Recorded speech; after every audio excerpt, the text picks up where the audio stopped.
Oh, I was like dancing, and then actually it felt really good to stretch my neck out. Hey, everybody.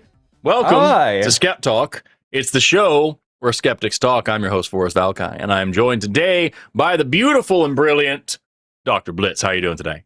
I'm doing, you know what? I had a root canal on Friday, but I'm doing better than I should. Right on. That's excellent. Congratulations to you on your dental hygiene. I mean, it sounds like it's gotten better since they did a thing that was necessary, and your health is better now, and that's great. What a wonderful world! It is truly amazing.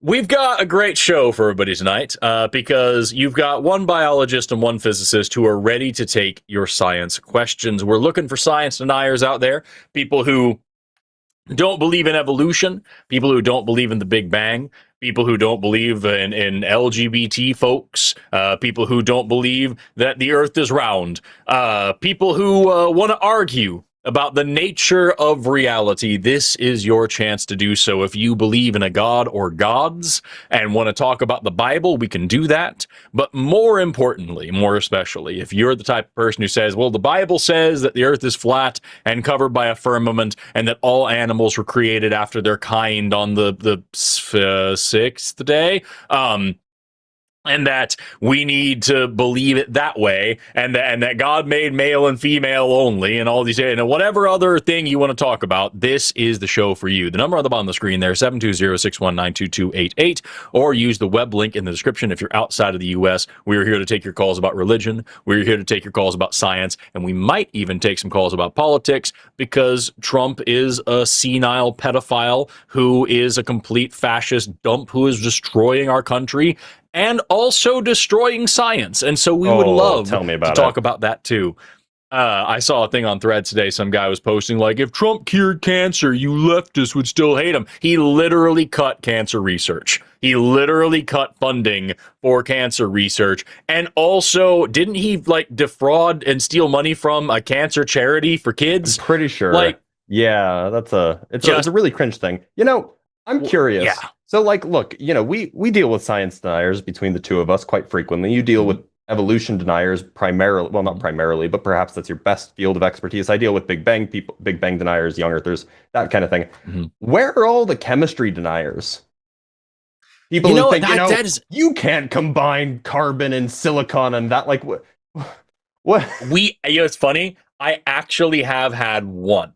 I have had one person call in one time who claimed that atoms were solid spheres and that protons, neutrons, and electrons were a myth. But that's and physics. I was like, have you heard of, like, well, he was saying that to say that like oxygen, I forgot how it was, that like oxygen gets used up in the world, and that's how he knows the world is young, because there would only be so much oxygen or something like that. And so like, and I was like, no, it just changes, it just changed around. And he's like, no, that's all bullshit.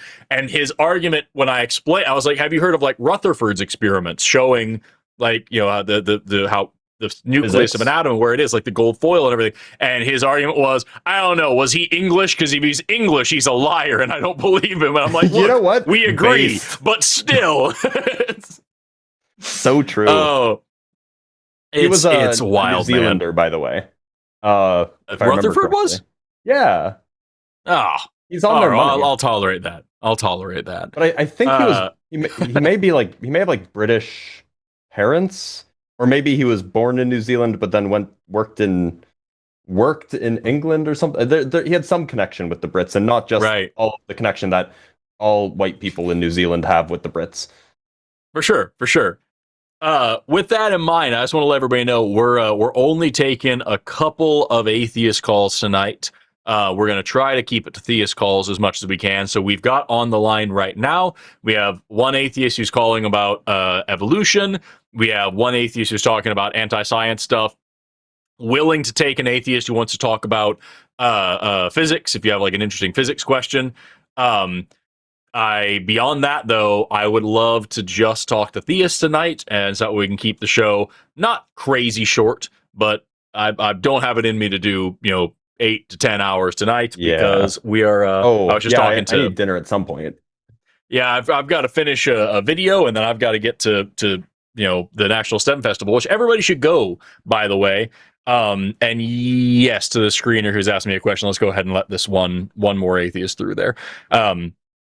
But there we go.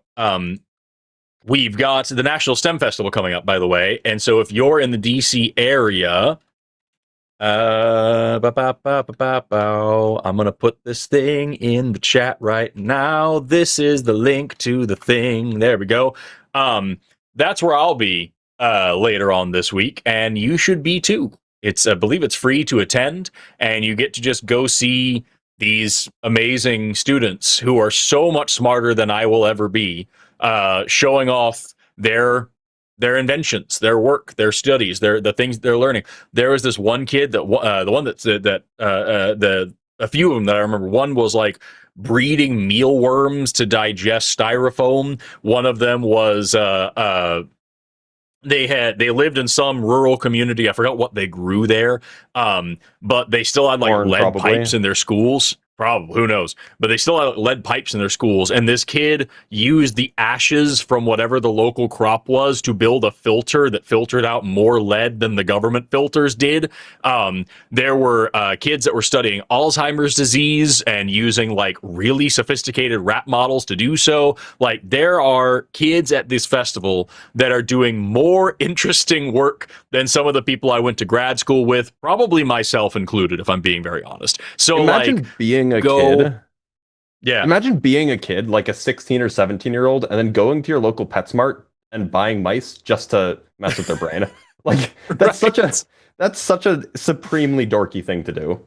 I love it. Oh, it's so cool. So like, everybody go check that out. If you're not already supporting it, please support it. And if you can attend, go attend. You get to meet some incredibly cool people. It's a really, really genuinely amazing place. And I'll be there as well. So you might be able to catch me hopping around if you're into that sort of thing. With that, we've got calls coming in. We do not have any theist calls yet. So I was going to jump onto, let me see, you're on this tool. I was going to jump onto line number 2 right away. Is that cool with you? Yeah, sure. Sweet chicken. Let's start the show then. We're going to start with atheist calls because the theists are still queuing up. Shy. But for right now, is the poll split perfectly 50-50 between biology and physics? It is. Well, it's sad to see that half of our audience is wrong, but like, agreed. Whatever, it's fine. Very sad. Let's talk to Lewis, pronouns he, him, who wants to talk about anti-science arguments and how to deal with them. Lewis, you're on the line with Forrest and Blitz. How you doing today? I'm doing well, thank you, Forrest. I hope you're doing well. I hope Dr. Blitz is doing well as well. Yes, you've categorized my comments quite well. I had a kind of, I don't know what to do because I think it's going to happen again. I had a hard conversation and I don't know if I want to, should I lay out the conversation or can we just go to general? What do it you might do help when to give us some context. Anti-science denier, Yeah, it might help to give us some context. So like, was there a specific situation you're dealing with? It's just someone that I see regularly in a social capacity and I can't just remove myself from the situation and it's quite difficult to get out of. It's not a serious situation, but it was quite difficult to deal with. I mean, are you having a conversation with this person in like a social setting and you can just be like, hey, that's cool that you believe that, man. Did you catch the Knicks? I know that you're British, so you probably have some other like, did you catch the whatever the cricket Arsenal, version of the Knicks are? The Arsenal game or some, I don't know what the British people say, but like Arsenal. I mean, you could just change the topic. It doesn't have to be, if it's just a social situation and this is not like an important person in your life, it's probably not worth, creating an argument over. It's kind of both. it was a social situation, but the person is important too. But do you want to? But okay, so it was an. And they keep bringing this up, or they know that I feel the opposite to them about evolution, and they keep bringing it up. It just seems like they're an annoying person. Yeah, it does seem. Yeah. So, like, if it's evolution specifically, what I think is really useful is to point out, because like you can go through the evidence all day long and it becomes a game of like playing cards where it's like, well, here's this evidence, and like, well, okay, but here's what Answers in Genesis said to say when someone brings up that evidence, and you go back and forth and back and forth, and no amount of fact checking, because if you fact check and they say, well, this scientist said this, and you fact check and say, okay, here's the truth. Yeah, but that person is paid to say that by big evolution and whatever, and you get into conspiracy theories, and it's a whole thing. It might behoove you just to point out where it works, because that's why it works. That's why we know it works, is because it works. So like the fact that the entire fossil fuel industry is reliant on us living on an old Earth that's full of long dead organic matter, the fact that the biomedical industry and the pharmaceutical industry is based on our understanding of the evolution of pathogens, especially, like viruses, bacteria. That's why we need to do flu shot every year. Talking about, although do be careful talking about vaccines with creationists, because statistically speaking, they might not like that. Make sure to bring up the pet industry if they have a dog or a cat. That's artificial selection, as is every bit of produce, both meat and vegetable, that they can buy at the grocery store is all the product of artificial selection. And so very quickly, the only thing they're going to be able to run up against is macroevolution, and then that's a whole other conversation. But like at the very onset, the definition of evolution is any change in the heritable characteristics of a population over the course of multiple generations, and that is something that is so immensely obvious in our day-to-day lives and plays such a big role in our world that it is really difficult to deny it when you actually understand that that is the definition. So like that's the way that I would present that, but I also think that Blitz is very right. At a certain point, this person's just a dick, and you got to kind of decide when it's time to just say, hey man, I'm not interested in discussing this with you. I have tried and you're not interested. I'm not interested in your framework. I really appreciate it. And for both of our, sanity, if we can just can this one and we'll move on. And that's up to you to decide if it's time to do that. I mean, if it's somebody that you care about, like if it's somebody meaningful in your life, like if it's your brother or if it's your spouse or if it's, a niece or whoever it might be, if it's somebody important and it really matters to you that like they're that they're not falling for these kinds of tropes and these kinds of delusions, then sure, there are ways to engage them, but that usually comes from a place of empathy and not from just like bringing the right facts, right? You have to talk with them in the way that you can connect with them, shared experiences and that kind of thing. If it's somebody that you don't really care about and it's just an unfortunate reality that they show up in your social circles like on the regular, I don't know, man, is it worth it? Yeah. Yeah, it's I appreciate all of that. Thank you.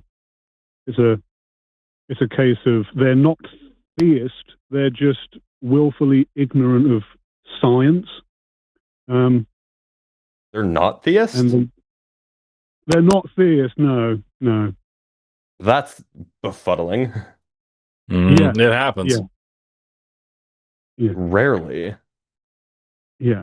They're Wait a minute. Actually, Forrest, maybe you can explain this, or Lewis, perhaps you can, but how on earth do you get the diversity of the organisms that live on Earth if you don't think evolution is true and you're also not a theist? How does he explain I don't want to assume the gender of this person, but how does this person explain why there's so many different kinds of organisms?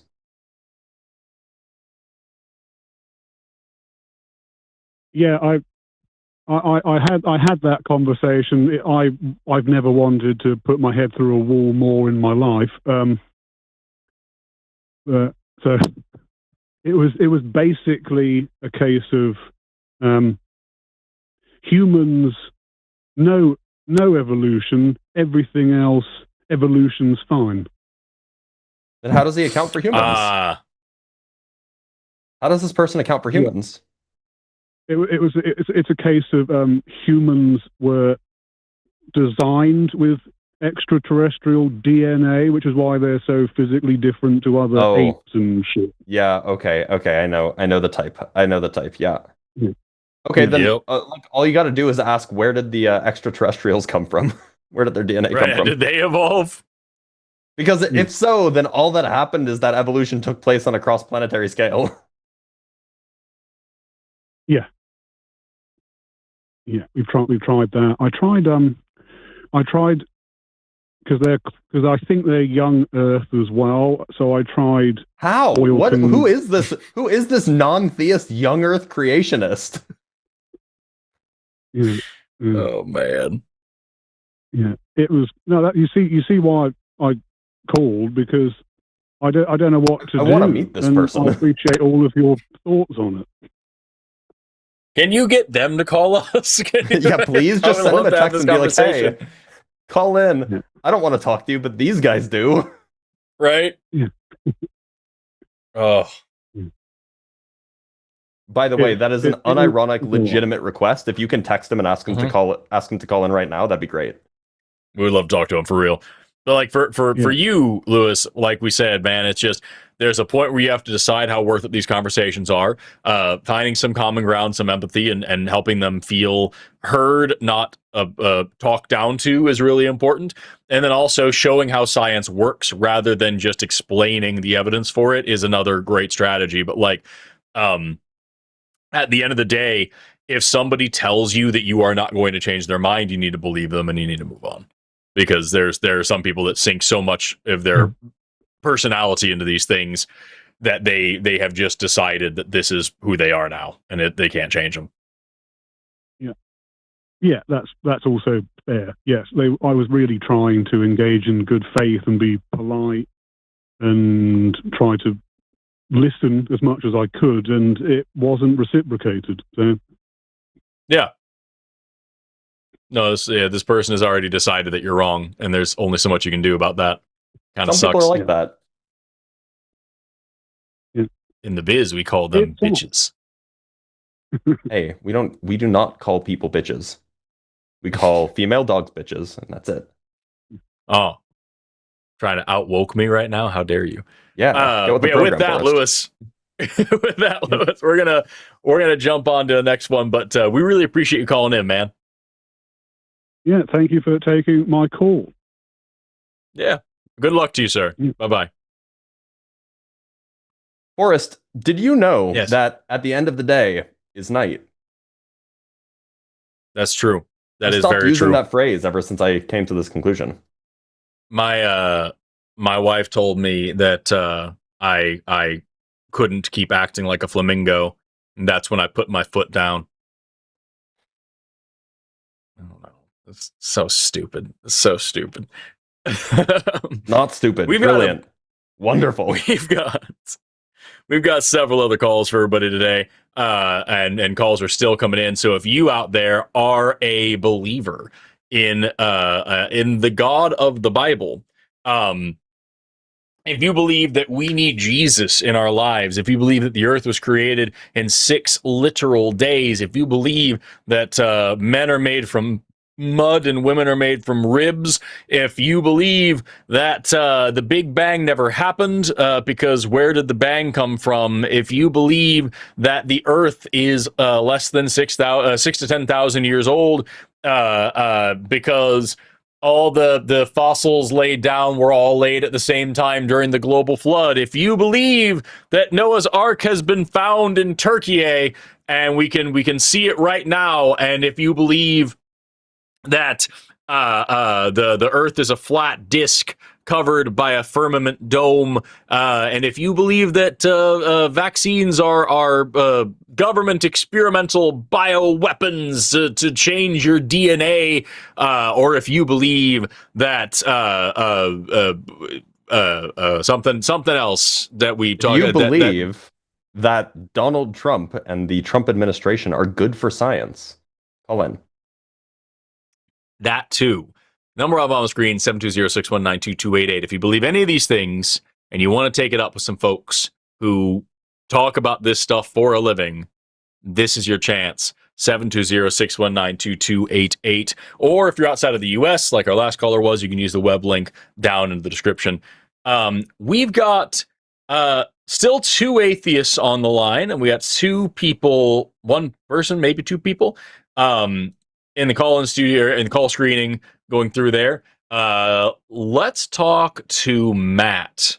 We want to talk about convergent evolution for a minute, because I think this might be something we can both touch on. Matt, you're on the line with Forrest and Blitz. How you doing today? Good. Hi, Forrest. Hi, I'm Dr. Blitz. How you guys doing? Howdy. So I had a question. I guess it's an evolution question. So I guess more for Forrest. But I mean, I'd like love to hear what you got to say on this too, Dr. Blitz. But I was listening to like Neil deGrasse Tyson talk about like sci-fi movies and aliens and like humanoid aliens and things like that. And I was just thinking about like if there was life on other planets, like if the convergent evolution could occur in that same way and like produce humanoid forms or like other forms, and like wondering if like our common ancestry was like prerequisite for the convergent evolution that we see on Earth, like wolves, big cats, things like thylacine, or even like prehistoric crocodilians and stuff, that like kind of have that similar like lean predatorial form, because they filled that similar like ecological niche. I was just wondering, yeah, I know it's a weird speculative question because obviously we haven't found life elsewhere. So until we find it, we wouldn't know for sure. But I figured I'd ask the experts. Yeah. So a couple of things to remember is that number one, convergent evolution is just, when things evolve similar traits when exposed to similar selection pressures. And we see that the greatest case study in the world for this, in my opinion, is the entire continent of Australia. We have, mice out here in the rest of the world. We have marsupial mice there. We have lions out here. We have a marsupial lion that used to live there. We have wolves out in the rest of the world. We have a marsupial wolf thing like thylacine that used to live. It's like, you can go down the list of like, here's the flying squirrel here, and there's a flying phalanger or whatever the hell, or a sugar glider there. Here's a lemur over here. Here's a spotted cuscus over there. And like, we can just see things those are real animals. Is that a couscous? That is a small grain, my friend. Right? No, it's spotted. They got some interesting names for things over there. A spotted cuscus is this. Let me make sure I'm not doxing people. Let me cover that up. There we go. And boop. Look at these little guys. Look them. Crazy. That's spotted couscous. They're great. Spelled the same way as like the small little grain? Cuscus. I think couscous has an O. Okay, in it, yeah. if I'm right. And you can see that's after I get off the phone. You can actually see that's how I tried to spell it up here as well. I tried to spell I believe that's the grain. How you spell definitely the grain. Yes, that's how you spell the grain. Yes. Anyway, yeah, you see that in places like that. But what's important to remember about those things in regard to your question is those things also share, while they are convergent, they share what we call deep homologies, which means they still have genetic pathways to develop things like eyes and limbs and whatnot that are shared. And so even though they're forming these body plans that are very similar, they're not starting from scratch in two different places and developing these body plans at the same time.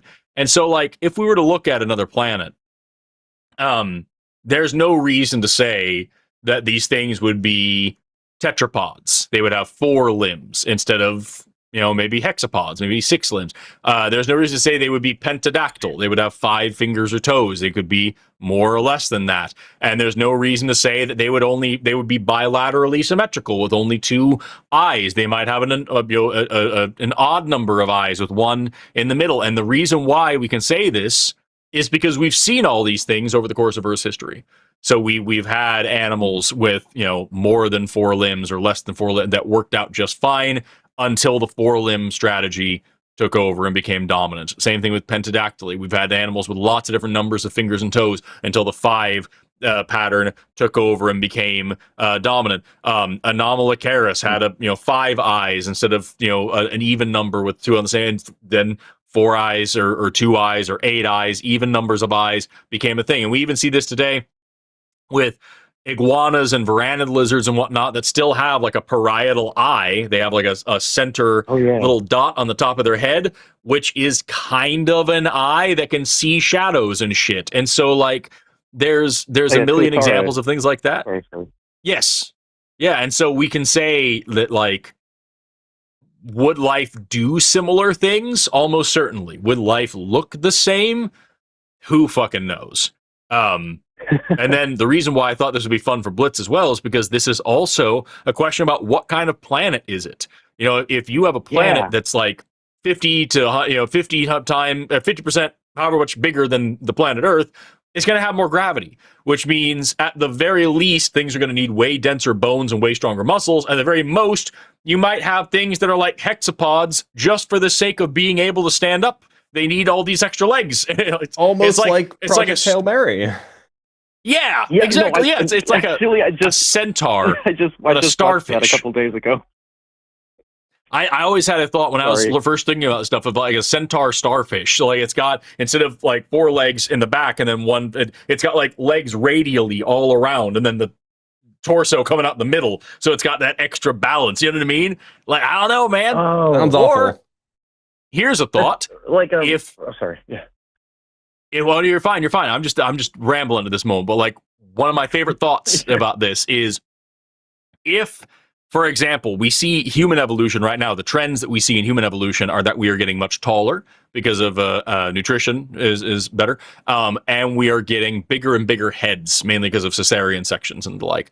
And so we're getting really tall, really big heads. We become a space-faring species. This continues, especially because of, the lack of, we're out in microgravity all the time. You're not having to worry about that weight pulling you down. And so we can get skinnier legs and bones and everything like that. Exactly. You can just be big floating brains. We need bigger eyes to be able to see in the darkness of space, like nocturnal creatures, to be able to soak up as much light as possible. And we need a new kind of melanin and more melanin in our skin to block off solar radiation and space, because there's a ton of cosmic radiation all over the place. So we need to be able to block that off. So now suddenly in a few generations, you have a species that is very long, skinny creatures with big heads and big black eyes and gray skin flying around in spaceships. That could be the grays that people talk about are just time traveling future humans, y'all. I'm just saying. But like, I don't know, man. What do you? Is that a thing? Did Steven Spielberg? Because if he didn't, he's sitting on a gold mine. That's I've had this thought for literally years. E.T. and also the recent movie Disclosure Day. Like that's like the grays. Like it's Steven Spielberg just loves making aliens with big eyes and gray skin and big heads and skinny fingers. Mm-hmm. The only thing won't happen, though, is we probably won't lose our 5 fingers when grays have 3. We probably won't lose our thumbs. We probably won't lose our ring fingers and pinkies because they're really useful for gripping things. They are. Although, that over the course of evolution, I'm pretty sure thumbs are the first ones to go in the patterning. When we see fingers be lost, like when we look at, like, for example, dinosaurs shifting into birds, thumbs go first, and then the developmental field just kind of shifts over. And so, like, these 3 fingers are like the main focus of the hand afterwards. It's cool as fuck, man. I'm sorry, you've been trying to say something for a minute, Matt. What are your thoughts? Oh, no, you're good. I'm super impulsive, and so like sometimes I have half a thought, and it's hard to hold it in. I didn't want to be rude. But no, I had a couple things came to mind though. Well, most immediately with the thumb thing, just that's super like fascinating because like our thumbs are like such an important part of why we can do what we do compared to like the rest of the like animal kingdom. So that's just like really interesting. But I did see Project Hail Mary a couple days ago, which added more fuel to the thought. Shoot, there was something that you guys had just mentioned. a little bit ago, and I was trying to hang on to it. Something Dr. Blitz said about the different planets. Oh gosh darn it!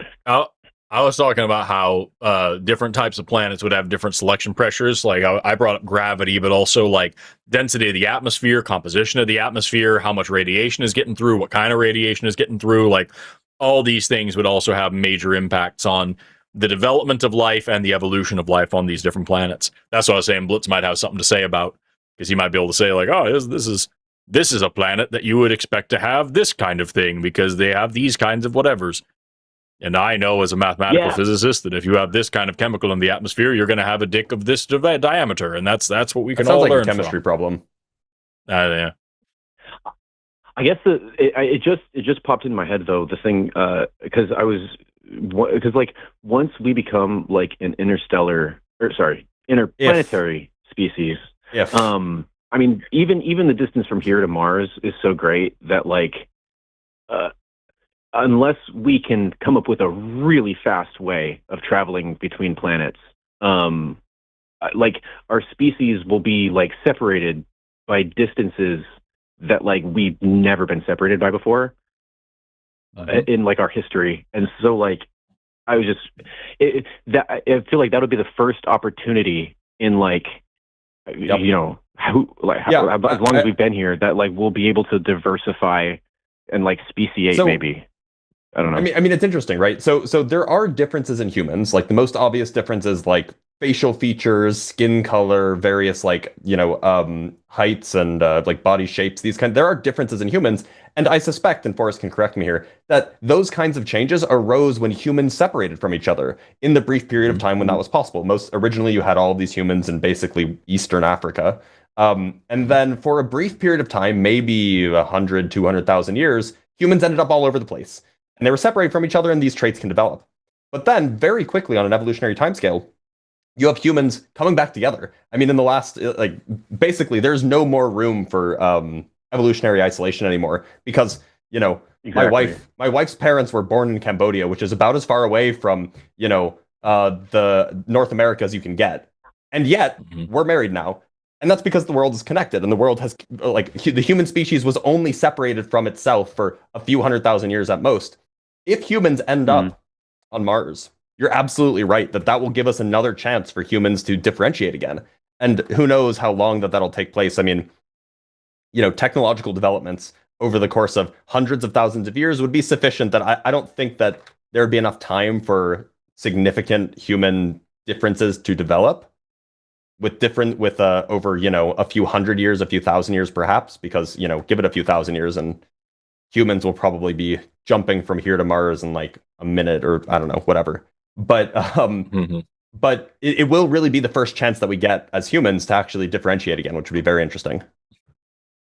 Yeah. I think about that a lot. When like if you set up a colony on Mars, the first baby that is born on Mars, we all must now change our passports to include planet of origin. Yep. Right? That's never a problem before, and now very suddenly it is. And then you've got, like, after the second generation that's born on Mars, now you have this issue of, like, why do I need Earth? I never touched Earth. I've never been there. My parents never been to Earth. So why am I connected to the Earth? And that's when the revolution begins.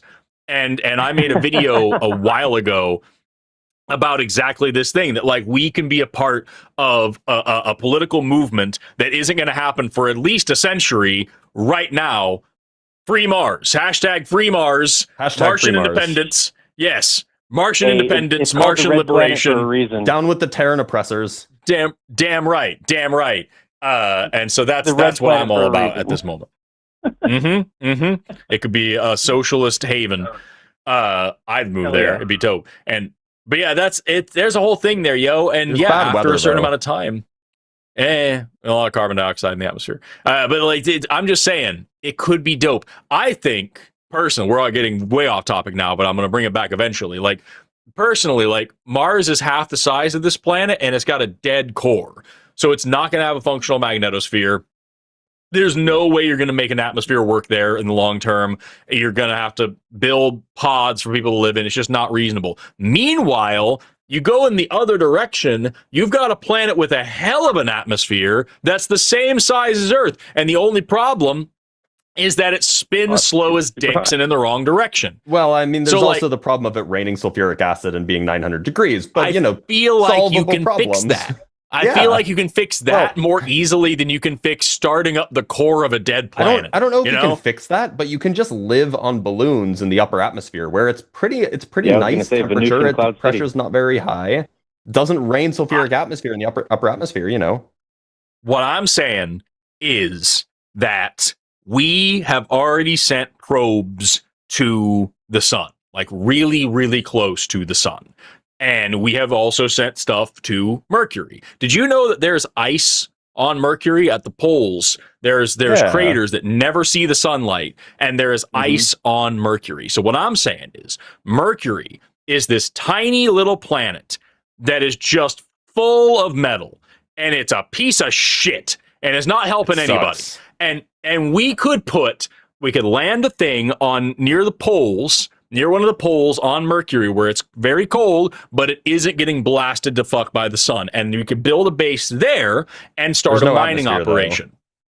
You don't need one. You build a pod thing, right? You build a pod thing and you start a mining operation on Mercury. You mine Mercury for metal and you build a solar panel, the solar probe thing, and you send it to the sun because it's right there. It's way easier and cheaper and faster to do that than doing it from Earth, right?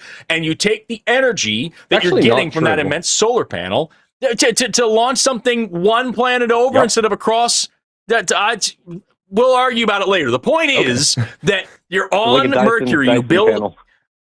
You build a Dyson pan. Exactly. Instead of a Dyson sphere, you build a Dyson swarm. You take that solar thing, you send it to the sun. You take the energy from that, you use that to fuel the mining operation to make 10 more solar panels, send them there. You mine Mercury into non-existence. You destroy Mercury for resources, completely mine it, and you build these solar panels, and now you have this Dyson swarm, and that is an energy revolution for America. How does this help Venus?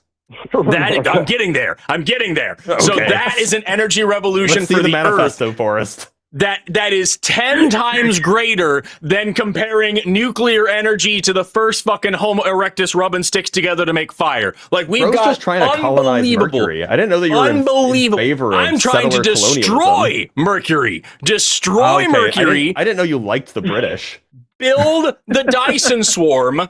Use that to make immense amounts of energy for the Earth. Use that energy to, number one, clean up our environment and our atmosphere and everything like that. And not just on the side, we also have a biomedical revolution that makes it so that if you can't run a marathon on your 200th birthday, that's considered a profound disability. And then we have all this energy that we use to clean up our planet, right? Clean up the oceans, clean up the atmosphere. We use the technology that we develop to save our own planet to then change the environment of Mercury, of Venus. And with that technology, we can then change the atmosphere of Venus and make it not rain sulfuric acid anymore. And then you've got an Earth-sized planet with an amazing atmosphere ready to be settled by another generation of Earthlings. And now you have 2 planets that you can work with. And then you can go from there and become an interplanetary and then later on an interstellar species. We could become like a type 3 civilization or whatever the fuck. In 2 generations, we could do it if we just worked on it now. And I'm just saying, I have a real plan, y'all, and we could be working on this. Have you considered that we send all of the boys to Mars and all of the girls to Venus? Now you're on to something. No, but then several generations from now, we could legitimately that episode of Twilight Zone where the guy walks into the bar and it's a Martian and the Venusian guy. Anyway, I digress.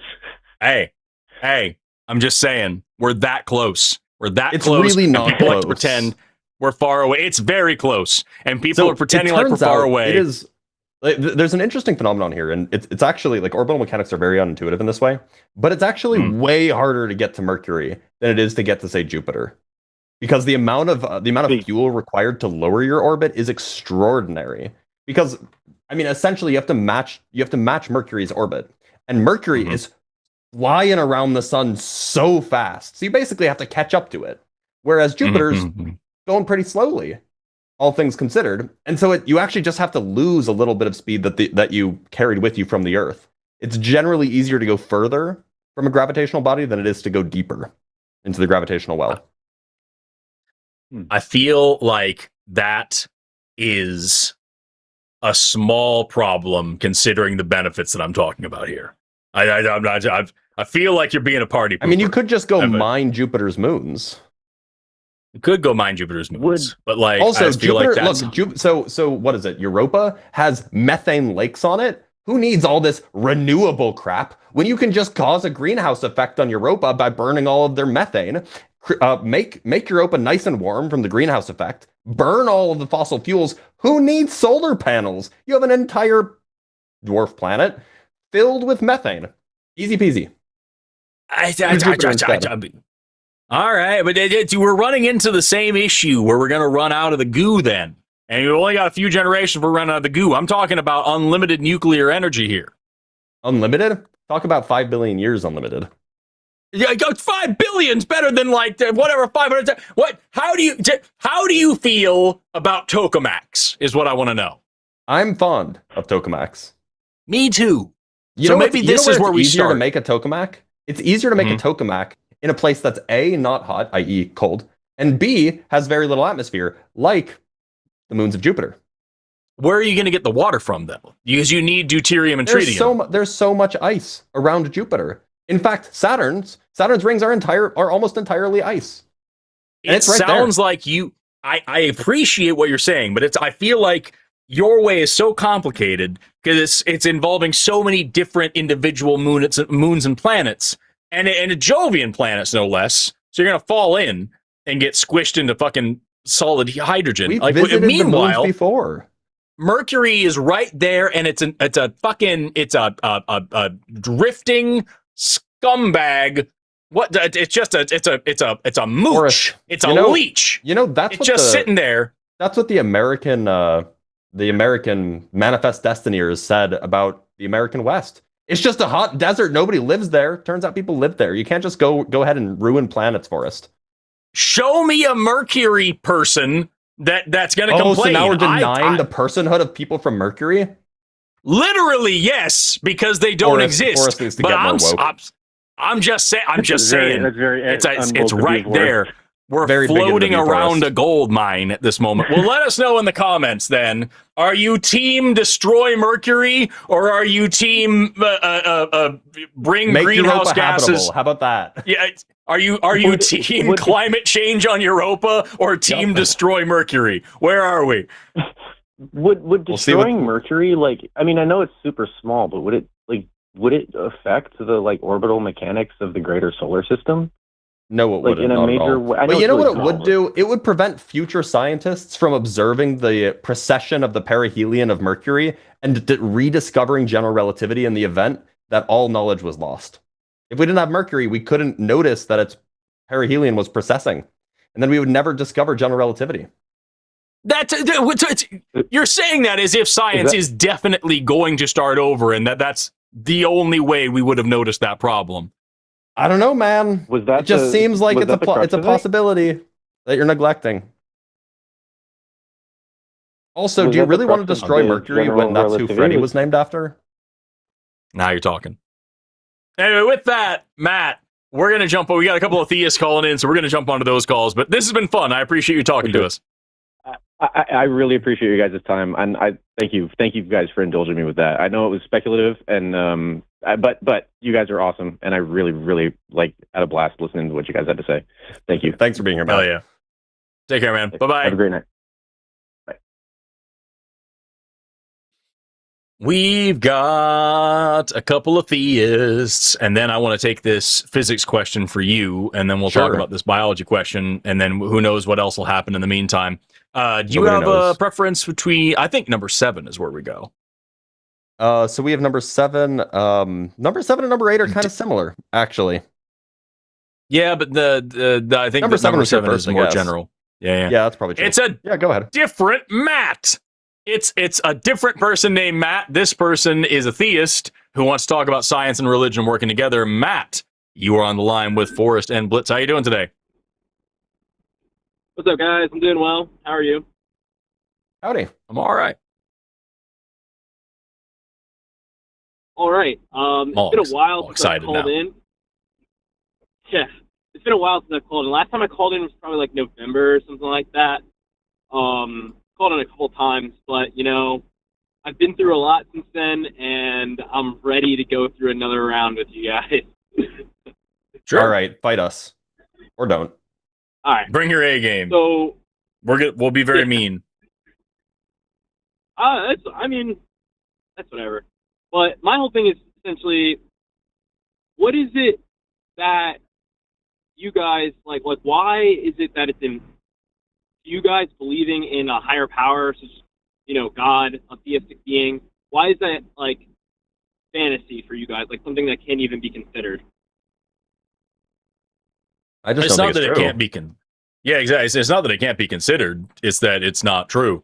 So, like, it's exactly like if we were talking about, you know, pick your favorite cryptid. If you ask me about the Loch Ness monster, of course it's fun to think about, but there's no evidence for that. There's no good reason to believe such a thing. There is good reason not to believe such a thing.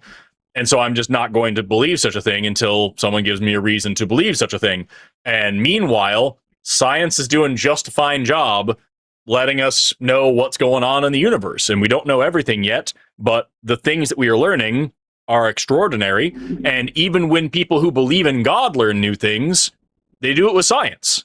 So, like, Definitely. we have a great system for learning new stuff, and we have no good reason to believe in magic. That's all. Okay. Interesting perspective. So I'll ask, do you guys believe in the soul? I don't. No. No, not at all. So you don't believe that there's any like immaterial aspect of human life at all? Not Well, really.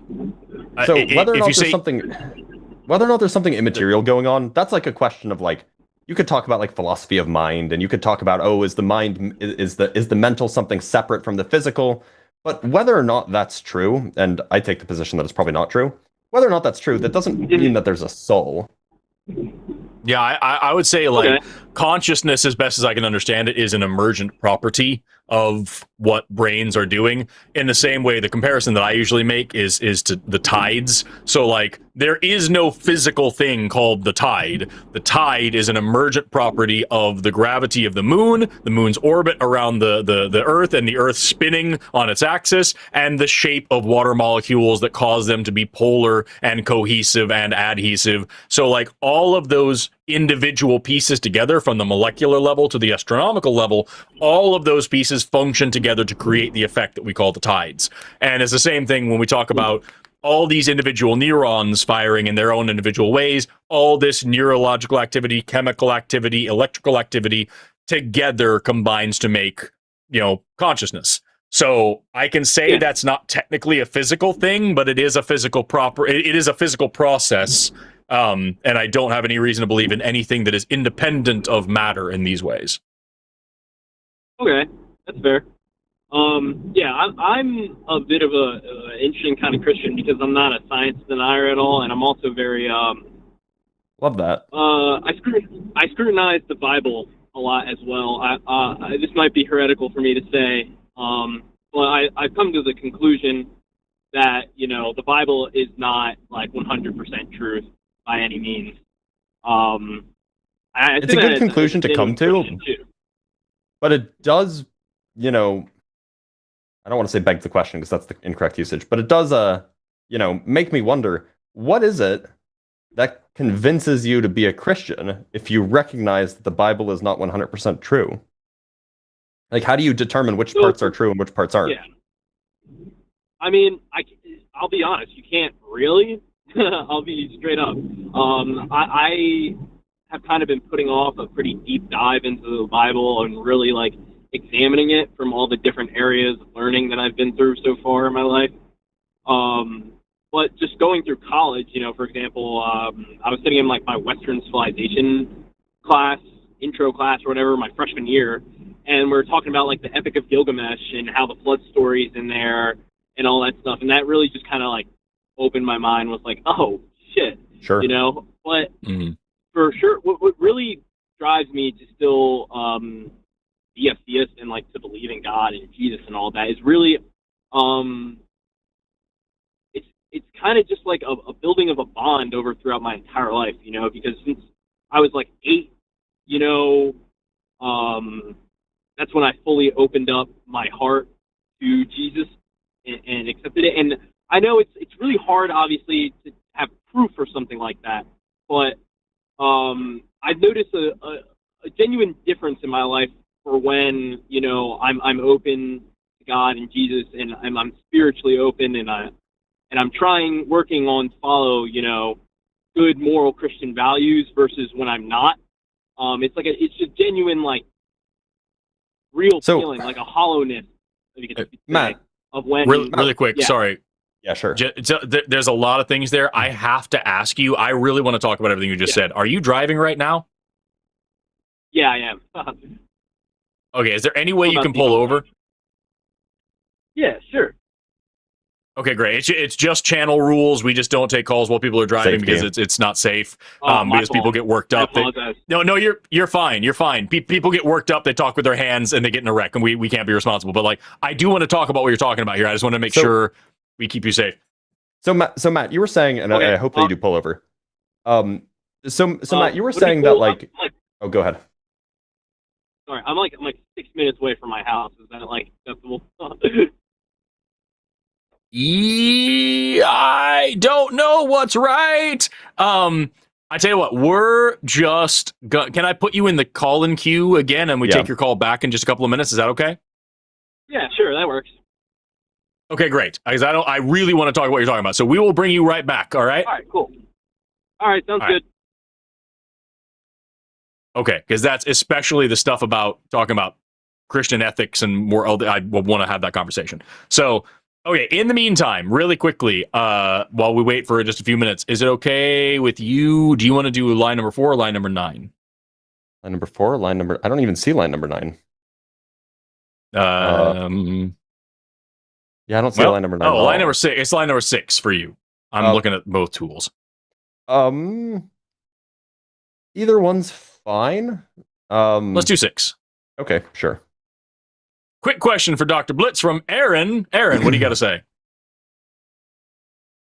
So I had a quick question for Dr. Blitz. A couple of weeks ago, somebody made a call about the Kalam cosmological argument. And as people do. You usually can't get past the first premise because we can't tell that, things need a cause. But you brought up an interesting point, and you started talking about radiometric decay, I think specifically about carbon-14, about how, it needs the energy put into the system to actually decay down. And we don't know where that energy is coming from, and so it's actually quantum tunneling. You said quantum tunneling. Yeah, so I can clarify. I definitely wasn't talking about radiometric decay. I was talking about radioactive decay. I wasn't talking about carbon. Radioactive. Okay. And I wasn't really talking about energy per se, but I can clarify. So there is a question about what a cause is. Typically in philosophical literature, I'm not particularly well read in that area, but I understand a cause to be an explanation, a temporal explanation perhaps, that accounts for why a thing is one way and not another way, right? So you have something that happens, and that accounts for why the subsequent effect happens rather than some other thing happening. And so there is a question about why is it that a radioactive element, like say uranium or technetium, whatever you might have, whatever have you, why is it that it decays when it decays?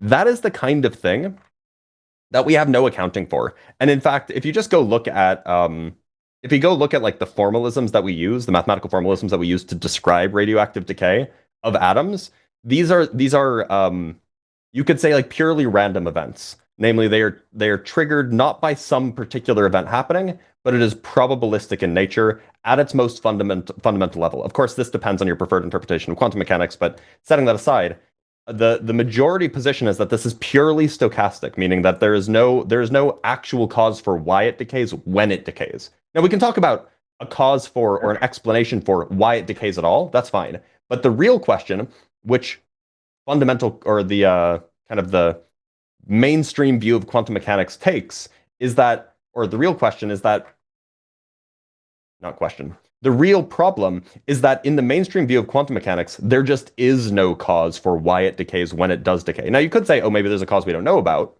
but then you're, like we're trying to provide evidence for an argument here. If you want to provide evidence for the argument that everything that begins to exist has a cause, well, now you need to actually provide evidence that there is a cause for this particular kind of quantum event, and all of the evidence points in the other direction. So that's what I was getting at. I hope that clarifies things. Okay, I guess Yes. I just fundamentally misunderstood the comment. I thought there was You're fine. something more mysterious that I didn't understand, and just okay. No, I appreciate that. Yeah, of course. Right on, man. All right. Well, thanks so much, Aaron. We appreciate you calling in. Yeah, and Forrest, I am disappointed that you're not doing 6 trips to each location. You're really falling behind here, bud. We have had to I put hope a to see limit you at because it another was getting out of hand. I know. All right. But Take care, man. I imagine. I appreciate you, man. Yep, you too. Bye-bye. Bye. All right. We still got a couple minutes left. Matt said 6 minutes, and we are up to 3. So I'm going to take our next atheist call, which is Sophie, who wants to talk about trans people. Sophie, you are on the line with Blitz and Forrest. How you doing today? Hi. I apologize. I think it was last night, I accidentally hung up when I was going to call him. So I apologize. Oh, no. No, I'm sorry to you. That sounds awful. But so what's your question? So I was calling in more to like be informed of the science, because like I know scientists are like apologies, I'm failing on the word, but like set in stone of like how this is the agreed upon science for like the consensus. The consensus of biology being on the side of transgender people. Like I am trans myself, but I don't know if it's like my past is like I am not very educated, because like I've lived in Florida all my life. Like the education system here kind of sucks, and like I grew up on like it's like agreeing and like saying it's social in the same way like money is social, in the same way like you can't dissect money for its value, or you can't dissect like if someone's brain to find the love that they have for someone, that sort of thing. Mm-hmm. So I'm curious on the science behind like biologists having this agreed upon opinion. So I'm sorry. Sounds like your question is just like, why do we think this is? Is that the long and short of it, or is there something specific you want to know about? Like how they came to the conclusion. Yeah. So sorry, just to walk through it, the conclusion that trans identity is social. Exist. Oh, wait. So is the question how we came to the conclusion that trans people exist, or how we come to the conclusion that trans identity is social? Well, specifically that's based in biology itself, because like okay. So the question is, what is the more origin of trans identity, I guess? Yeah. Okay. So there's a few things to know here. Number one, like just on its face, like sex and gender being different things is just obvious, because you can literally say, if we're saying that all males are men and all females are women, then some dogs, trees, and shrimp are men and women, and that we can't use that, right? And so we can at least say that gender is just humans doing these things. But then we also notice that gender, as when we describe it as a social construct, we're describing roles, norms, behaviors, expectations, reflections, all these things that happen within a person and their society. And we see that all of those things change from culture to culture, generation to generation, person to person, day to day. That's not possible if this is synonymous with sex, unless your sex chromosomes are also changing from generation to generation, culture to culture. That doesn't make any sense, right? And so what we see when we separate these things out, and we notice that all around the world, we see cultures which have third genders, transgender people, all sorts of different gender traditions, all these different things, we start to wonder what that means and what that actually looks like in the brain. Is this purely social, or is there a biological aspect to it? And here's the fun fact of it is you'll never guess what sorts of things do social things. It's biological things. And so as we live our lives, there are changes that happen to our bodies, especially our brains. That's the whole point of neuroplasticity. Our brains change a little bit to accommodate and to account for the experiences that we have. And so we can look at now this nature versus nurture thing and show, okay, so are trans people's brains more aligned with their sex assigned at birth or opposite of their sex assigned at birth? And how does that change over the course of their lives? And we get two answers. Number one is that just like sexuality, it appears that you are either born trans or not. This is just part of who you are fundamentally. And we see this in a couple of ways. Number one is through neural architecture. There are parts of the brain that are moderately sexually dimorphic, and those can kind of modify it. Look, your brain is shaped like, away from your sex assigned at birth. But that model's kind of outdated. We're finding more and more the brain is actually a mosaic of different pieces, and that all the male parts or female parts of the brain aren't internally consistent across populations, and is a little bit more messy than that. What's much more interesting on that side is activation patterns. We see that the brains behave in ways that are opposite of someone's sex assigned at birth. What does that mean?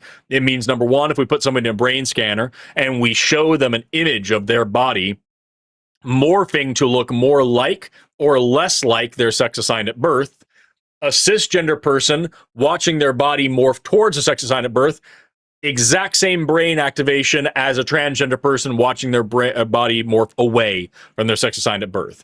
We see phantom pains, just like when a person loses a limb and they have phantom limb pain because their brain expects this limb to be there even though it's not.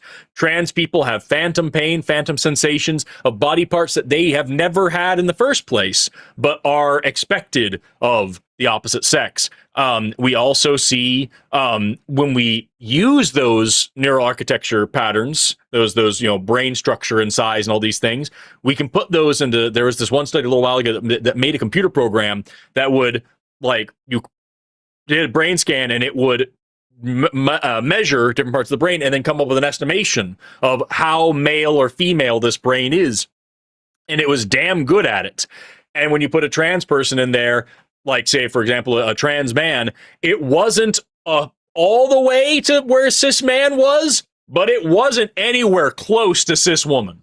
And so it's like, this appears to be just a unique kind of gender expression, a unique kind of gender identity, a unique way that these people's brains are processing information about their own bodies. It's a unique way that these people understand who they are. And that's fucking neat. And so we can go on and on and on from there. There's a lot of other stuff to talk about, but I think those are the most important big things, is that gender being separate from sex is basic logic. Gender being a social construct is something that we have learned over the course of all of our anthropological history and the way that we see how gender plays out across the world. And then the now when we actually look at trans people and look at how their brains work, we see that they're not lying. And that's probably why all of modern medicine and psychology also backs these people up and shows that letting them live the way they want to live and giving them the gender affirming care that they need reduces negative health outcomes and mental health outcomes. So we should probably keep doing that. Does that answer your question? Sophie? I am trying to process it. There was a lot there. So, yeah, again, I do apologize. I am trying to get educated specifically in biology because it's interesting, and schooling here has not been the easiest with how it's pushed. But I guess my one hang up is what's, again, I guess it's a fear of what's stopping, other than our current understanding or our current blockage in the field? Like, what's stopping someone in the future going from like, oh hey, this is like this is something we can track, we can measure, and like saying we can cure it.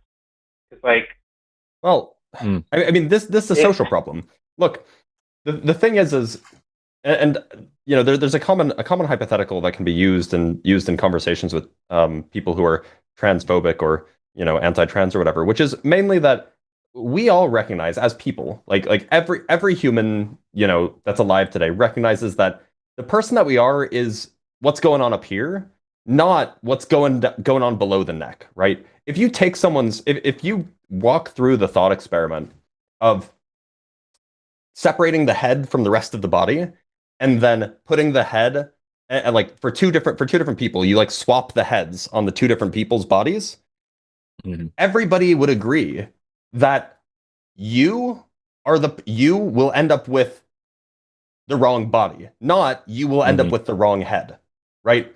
And so what it means to cure transness in this paradigm is merely to fix the body.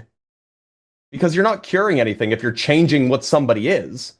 You're curing someone if they have something that is upsetting to them or is, you know, causing them distress, and then you fix the distress while keeping them the same, right? That's what it means to cure someone. And so, yeah, like it'd be great to cure transness. Just give all the trans people transgender affirming care. Great. That's how you cure it. You're curing. That's the big thing is in that way, when we talk about this. It used to be the same way with homosexuality. We used to think that homosexuality was a mental disorder, and then we learned it wasn't. And overnight, you know, thousands of people were cured of a disease they didn't have because we were like, "Oh shit!" It turns out if you just let these people fucking live, there's no problem, and it's better. And what Blitz is saying is right. Like, if you want to cure gender dysphoria, you affirm the gender that this person is. And that's what we see in, like, you know, I read this letter from the American Medical Association all the time on these shows where they just said we are advocating for a staged, evidence-based process that allows people to explore their gender identities while keeping their options open until you get to a point where you know for sure this gender identity is persistent, insistent, and consistent. It's not going away. It's the same thing every single time. It's like trying to get out of you. It is causing you stress to not be able to do this. Fucking do the thing. And it goes away, and the problem vanishes. And so, like, that for us is the biggest thing. If you're asking what people want to try to cure being trans and try to make everybody cis, yeah, we pathologize different identities all the time. We pathologize nonconformity a lot, and that's a problem. But science has gotten a lot better over the past few decades. We're not doing that as much, and there's still a lot of work that we have to do. But it seems to be, and at least in my circles, and I did my schooling in Oklahoma, which is the reddest red state that ever was red. And let me tell you, there was no question whatsoever amongst biologists, psychologists, biomedical scientists, anthropologists in my state where I did my schooling that, yeah, this is just trans people exist. They are what they say they are, and the best that we can do for them is let them be. It's not a nuanced position. It's a complicated position, I should say. Well, yeah, I lived in Oklahoma for a little bit here as well. I had to sadly move back. My condolences. Florida, I am trying to look to just leaving the U.S. as a whole, but that's aside. I guess my issue is not like we have personal bodily autonomy to say I want to be I want this sort of treatment rather than a quote unquote cure. I for one don't want to be quote unquote cured in the way of right. Oh yes, just change how I think sort of thing. Right. However, we aren't saying we're going to. What I'm worried about is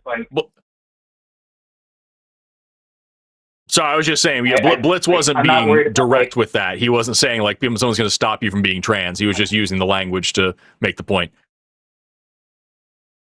Oh, I know it. I understand the idea, and it's I am very hopeful that people will sort of think in the way that you guys do, but I'm worried about like how it's like, oh hey, you're like someone does a scan of like a fetus, and it's like, oh hey, we can see like mental pathways in the future that align with it being trans. Let's quote unquote fix this before they have consent to do so in that sort of way. Mm-hmm. And that's a different conversation. Like my It worry. is. So yeah, that's a different conversation. Now we're talking about whether or not people have the right to get an abortion if they want to. Yeah. I mean, so my take is roughly that's not abortion. It's not you mean sorry, you mean I don't mean abortion because you mean like in utero genetic corrections or in utero surgeries kind of thing. Yes. Yeah. I mean, as far as I know, that's not a thing that we do medically yet. Like, we just don't really have the ability to. I know that we can do some gene therapies if like you detect like some like serious like genetic defects that like would cause like the embryo to like not come to term. I know that that's a thing, but I don't know like I don't think you have a lot to worry about, Sophie, because the thing is the brain is so complicated that actually fixing, in huge air quotes, fixing any sort of brain, like we don't even know how, like we hardly know what causes ADHD, and ADHD is almost certainly far less complicated than the trans identity, right? Like the trans identity is like all encompassing. ADHD is just like an executive dysfunction. So like I would be very surprised if in your lifetime there is any possibility of like someone going into the uterus and like poking around at the fetus's brain and like, you know, giving a gene injection and making it not trans anymore. Like I don't think you'll live to see that, to be honest. I also would say that, like, I'm not saying it's impossible to have it happen. There are doctors out there that do, you know, genital mutilation and all sorts of other shit because they have their personal beliefs that allow them to do it. But, like, you're going to be hard-pressed in, like, mainstream society finding a doctor that's going to do a surgery that isn't necessary for the religious or political preferences of the parents. In that kind of way. So it's just like, I don't think that that's a thing that you really have to stress about, unless you are just stressing about some unscrupulous doctor will do something horrible, which is just always possible forever. So it's not a unique stress. But anyway, with that, we're gonna jump back over to Thea's calls, but I hope this answers your question, Sophie. It does. I'll need to look back and like fully understand it, but it clicked enough for me to be able to like go back and rewatch and nitpick and like figure it out myself. So thank you. Sounds great. And call back again if you have any further questions in the future, and do call TACIS as well if you want to talk to actual trans people, including Dr. Ben, who's a trans person and an actual doctor. So you can talk to a physician as well about these things. All right, thank you so much. All right, take care, Sophie. Bye-bye. We're going to jump back over to Matt. What's up? So I had a question for us. So I was trying to come up with analogies for ways to, because I talk with, you know, transphobes all the time. And the analogy that I think is probably most appropriate is that gender identity is something like our sense of morality, in that there's probably some hardwired stuff in us physiologically, like an aversion to gore is probably hardwired in us from an evolutionary point of view. Like there's some like kind of proto morality that's built in just to like help because we're social organisms, but that proto stuff isn't really morality, and really it's the society that you then develop in and your parents and all of those and like how you're raised that then contribute to the full development of your sense of value and your sense of morality. Would it be correct to say that probably the trans identity is something similar? I think that's a phenomenal analogy. Yeah, because like you are right. You have parts of your brain, like for example, probably the most famous one is called the insular the insular cortex or the insular gyrus, and it's right here between. If you grab your parietal lobe and your temporal lobe and pull them apart, don't. But if you were to do so, you would find this little invagination of cerebrum in there, where you have this thing called the insular lobe. What's it called? It's called the insular lobe. Yeah. But what was the word that you used to describe the read? An invagination means a dip in and dent in. Yes, surely that's what that means. Yeah, for sure. And so you have this little tucked away lobe in there, and it does a couple of things. If you think about rotten, nasty, disgusting, gross food, if you think about eating poop or something like that, and you feel sick to your stomach, that's what your insular lobe is doing. That's that part of your brain causing you to feel ill when you think of gross things. Also, there's a reason why just about every language in the world says when you see racism, pedophilia, homophobe, whatever you say, that's disgusting behavior that makes me sick to my stomach. It's because the same part of your brain handles moral disgust and visceral disgust. And so, yes, there is a proto-basic morality that is hardwired into us, and we see it across the animal kingdom, especially in mammals, especially in primates, where things like fairness, inequality, sharing, compassion, empathy, grief, all these things that we attribute to human morality are all hardwired into us. But the specifics and how that plays out, the context in which it takes place, what it looks like on its face, what is just like general do's and don'ts of like social cues and taboos and faux pas and all those things, those are all things that are then later on built by society, taught to you when you're young, and become activation patterns because of neuroplasticity that changes as you live your life. This changes your brain. Same exact thing with gender. I think that's a great analogy. Your gender identity is something you are born with. What that actually means and how it plays out is the response is based on your life in your society, in your culture, and the gender expressions that you've seen around you. As you live a gendered life, you develop a gendered brain, but you start out as the gender that you are, and that just becomes something more as you go along. So great analogy. Yeah. Also, people are accusing me of being immature. Look, everybody can laugh. Welcome to at funny words. SkepTalk. Yeah. Okay, what do we do? If he's immature, what do we do? I have made it a point, and people have noticed, to just anytime I'm throwing out any like idiom at all or like common colloquial saying, I just try to put the word dick in there. And I've done it on this show for months. Like, but you don't have a dick to stand on in this argument. You know what I mean? Like just anything. Like just change anything for dick. By the way, don't stand on dicks. Fun. Don't let him tell you what to do. I mean, well, yeah. I mean, like, look, if he's into it, then like, fine. But like, try not to stand on dicks. Like, it's probably not. Don't stand on dicks without consent. There we go. But like, yeah, it's fucking. If you're gonna accuse anybody of being immature, you're watching the wrong channel. Let's go back to Matt, who's been waiting very patiently for more than 6 minutes by a lot now. Matt, are you there? Yo, what's up, guys? Welcome back. I clicked it in the wrong thing. There we go. Okay, yeah, we got the banner up. We're good to go. Okay, so before you were so kind as to wait while you got home, we talked about a lot of things, and the thing that I was hung up on, you were saying that when you live Christian morals close in a Christian way, when you follow the teachings of Jesus, and when you uphold Christian morality, you notice a change in your life, and that matters to you. Is that a fair summary of what we were talking about? Yeah. I know exactly where this is going. Yeah, so it's exactly. I want to talk about what that means because, and then I have important things to say after Forrest eviscerates the view. Go ahead.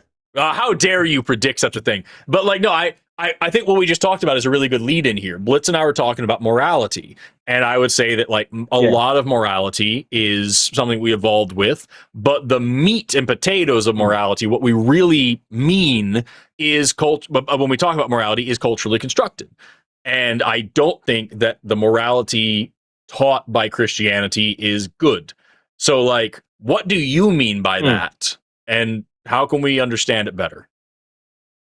So for my interpretation of the Christian faith, and as well as the teachings of Jesus and such, it's all about just being accepting, and as well as controlling yourself without, and accepting the fact that you can't control other people, and you shouldn't try to control other people, because we are not judge, jury, nor executioner.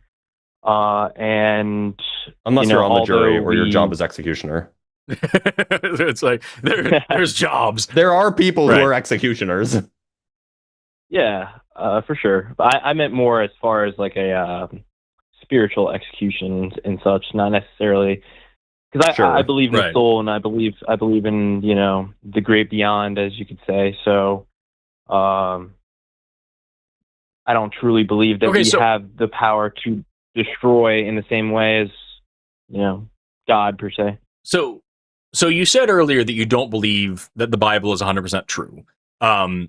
I'm imagining this is part of that because, like, here in Oklahoma, I can just say, for example, the vast majority of the Christians around me would tell me about how women specifically should behave, how they should dress, how they should be submissive, how they should do this and this and this, how LGBT people are sinful, how being gay is a problem that you should be fighting all the time, and that trans people are bad. They have a lot of judgment for a lot of people who don't live in the very narrow parochial box that they want to live in. It sounds like you're advocating for a different kind of philosophy here, which is what Jesus taught, which is if you're looking at a woman with lust, pluck your own eye out. Don't tell her what to wear. Is that what I'm getting? Exactly. Yes. Very much a believer of he who has not sinned cast the first stone kind of thing. Yeah, sinless Jerry over here casting stones. Yeah, dickhead. And you know what? Casting stones should be a sin. But so I'm on board with that. That sounds great. And I advocate for that kind of philosophy. My question then would become, but what do you think is going to happen to these other people? Like if here I am as an atheist, and we have if we have a trans person, we have a gay person, we have a woman that is wearing skimpy clothing and sleeping with anybody she wants to out of wedlock, and we have a gambler, and we have a blasphemer, and we have all these different sinners. You aren't judging them, which I appreciate. Do you believe that these people will face some sort of judgment, though? Well, I believe that we all will face judgment. Specifically, it's an interesting thing for sure. I don't necessarily, like, for example, I can't believe that simply being gay, like simply just liking the same gender or being transsexual or something like that, I just simply cannot believe that condemns a person, simply that condemns a person to an eternity of damnation and suffering. With my interpretation of the Bible, specifically the teachings of Jesus, I'm much more of a New Testament Christian than Old Testament. But you'll find that most Christians are that way. Yeah. But it just seems really antithetical to the whole overarching message of like love and peace and prosperity. You know what I'm saying? Sure. I guess what I'm trying to get at here is, when we talk to Christians on this show, it's not just like how they act, it is what they believe that matters to me. Because at the end of the day, and I was just to cut to the chase with what I'm getting at here, like, if I think what you're describing, the way that you probably treat people in your life sounds fine. I have no issue with any of that. But if you're sitting here with the belief that ultimately this person who is doing nothing wrong besides being who they are, which it sounds like this isn't what you're saying, so you have your opportunity to tell me that these people are going to go burn forever in a lake of fire, that still kind of blows.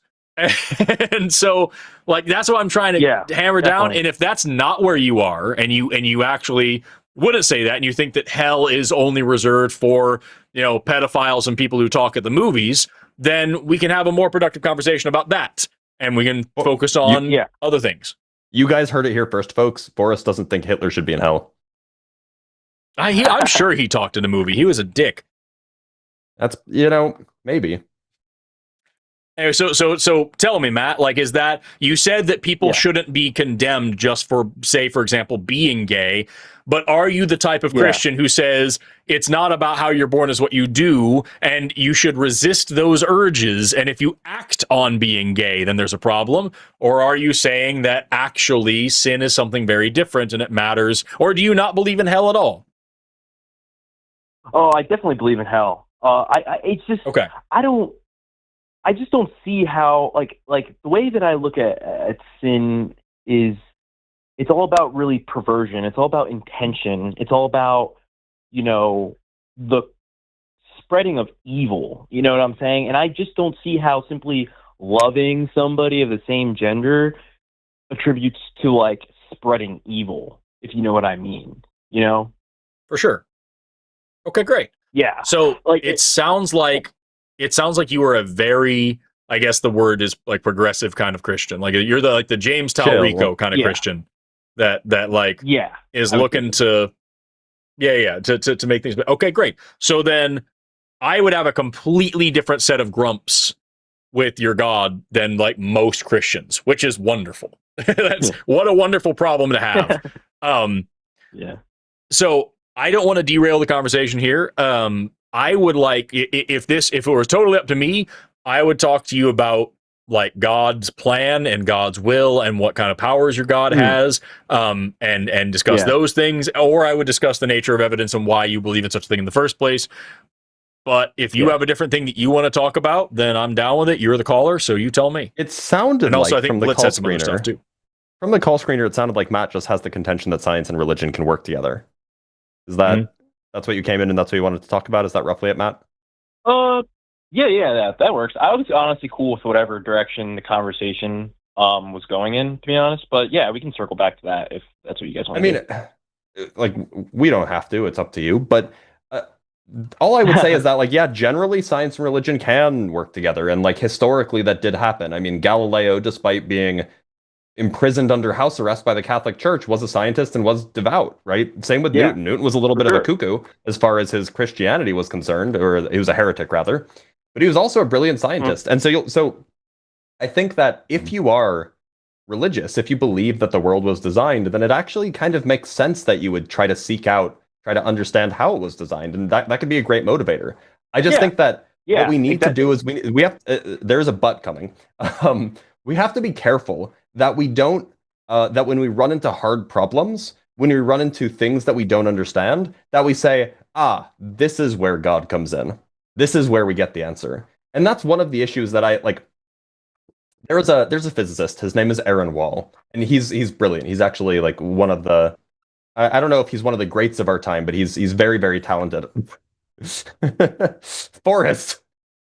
You said butt coming. I did say butt coming. Anyway, so there's this fellow named Aaron Wall. He's a cosmologist, which means that he studies the early universe and he studies the long-term future of the universe.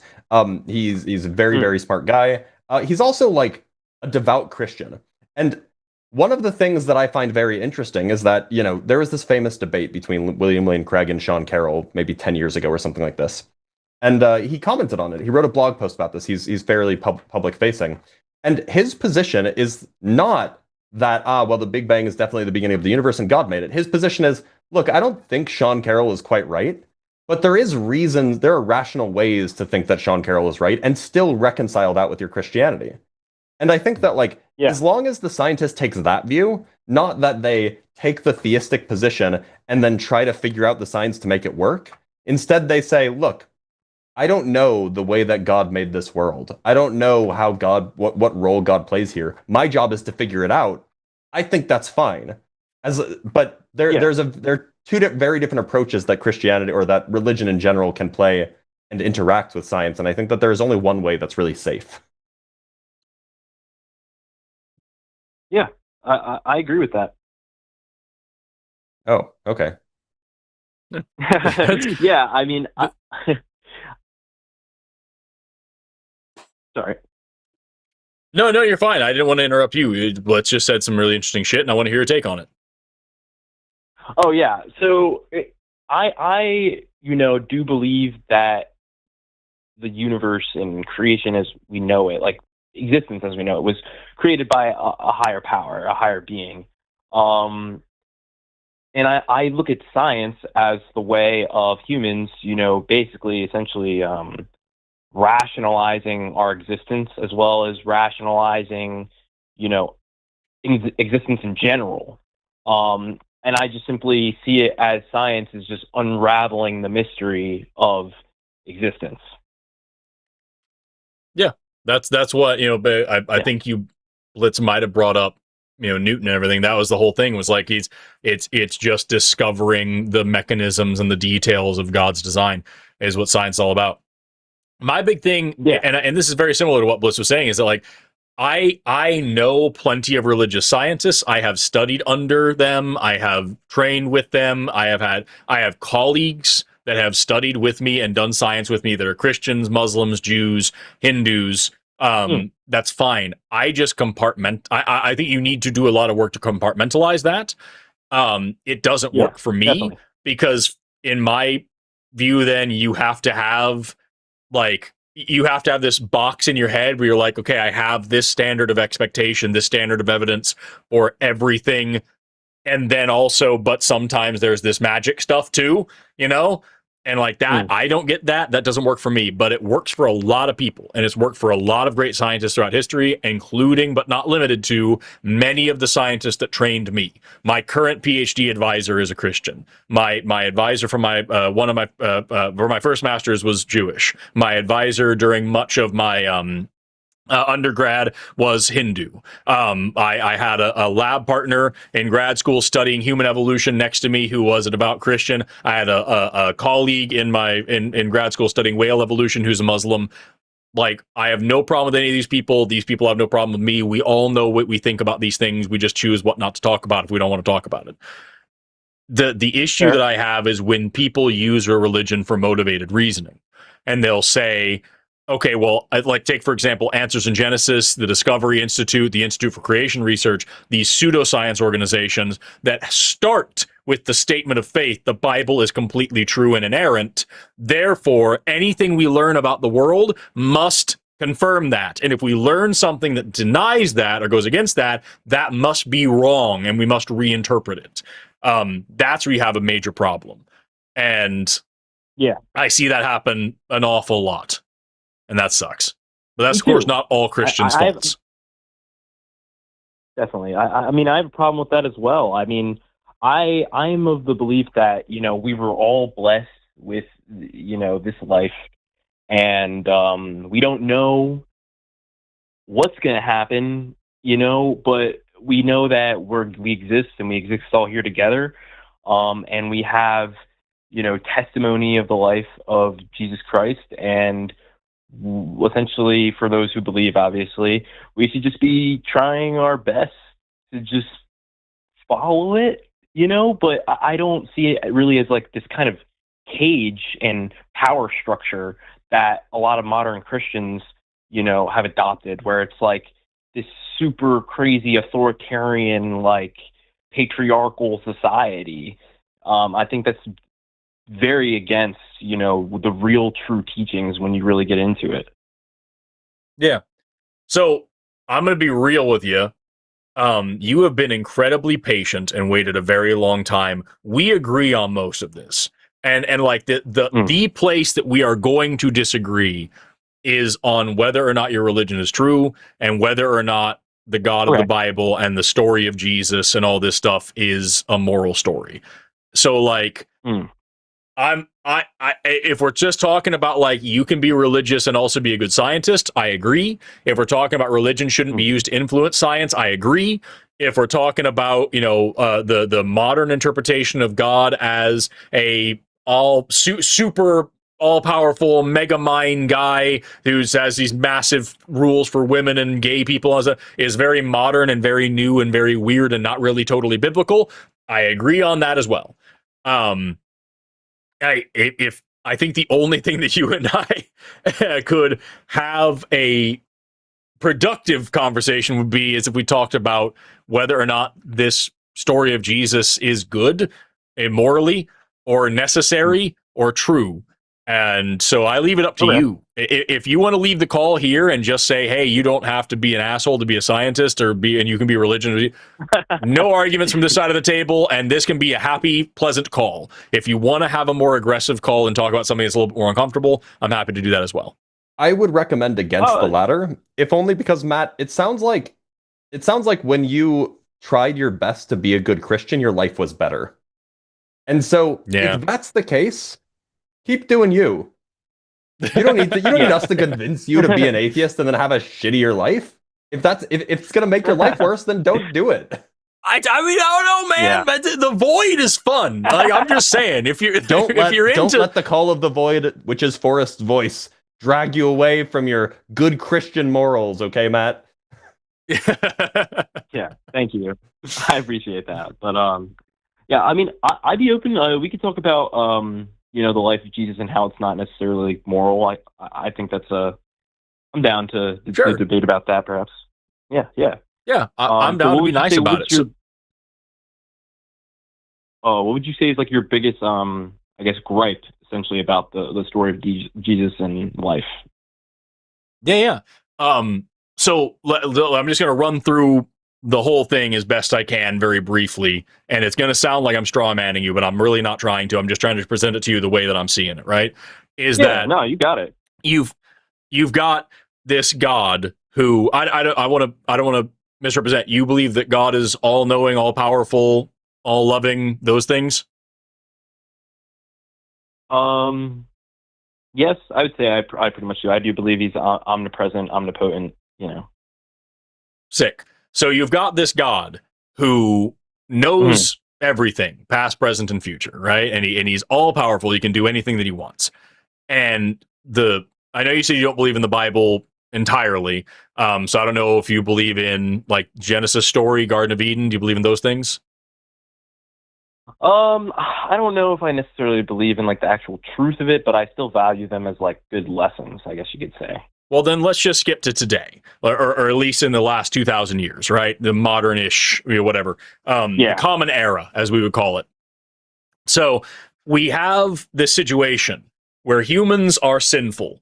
And what does sin mean? Sin just means going against what God wants us to do, whatever the rules are, or maybe hurting people, whatever.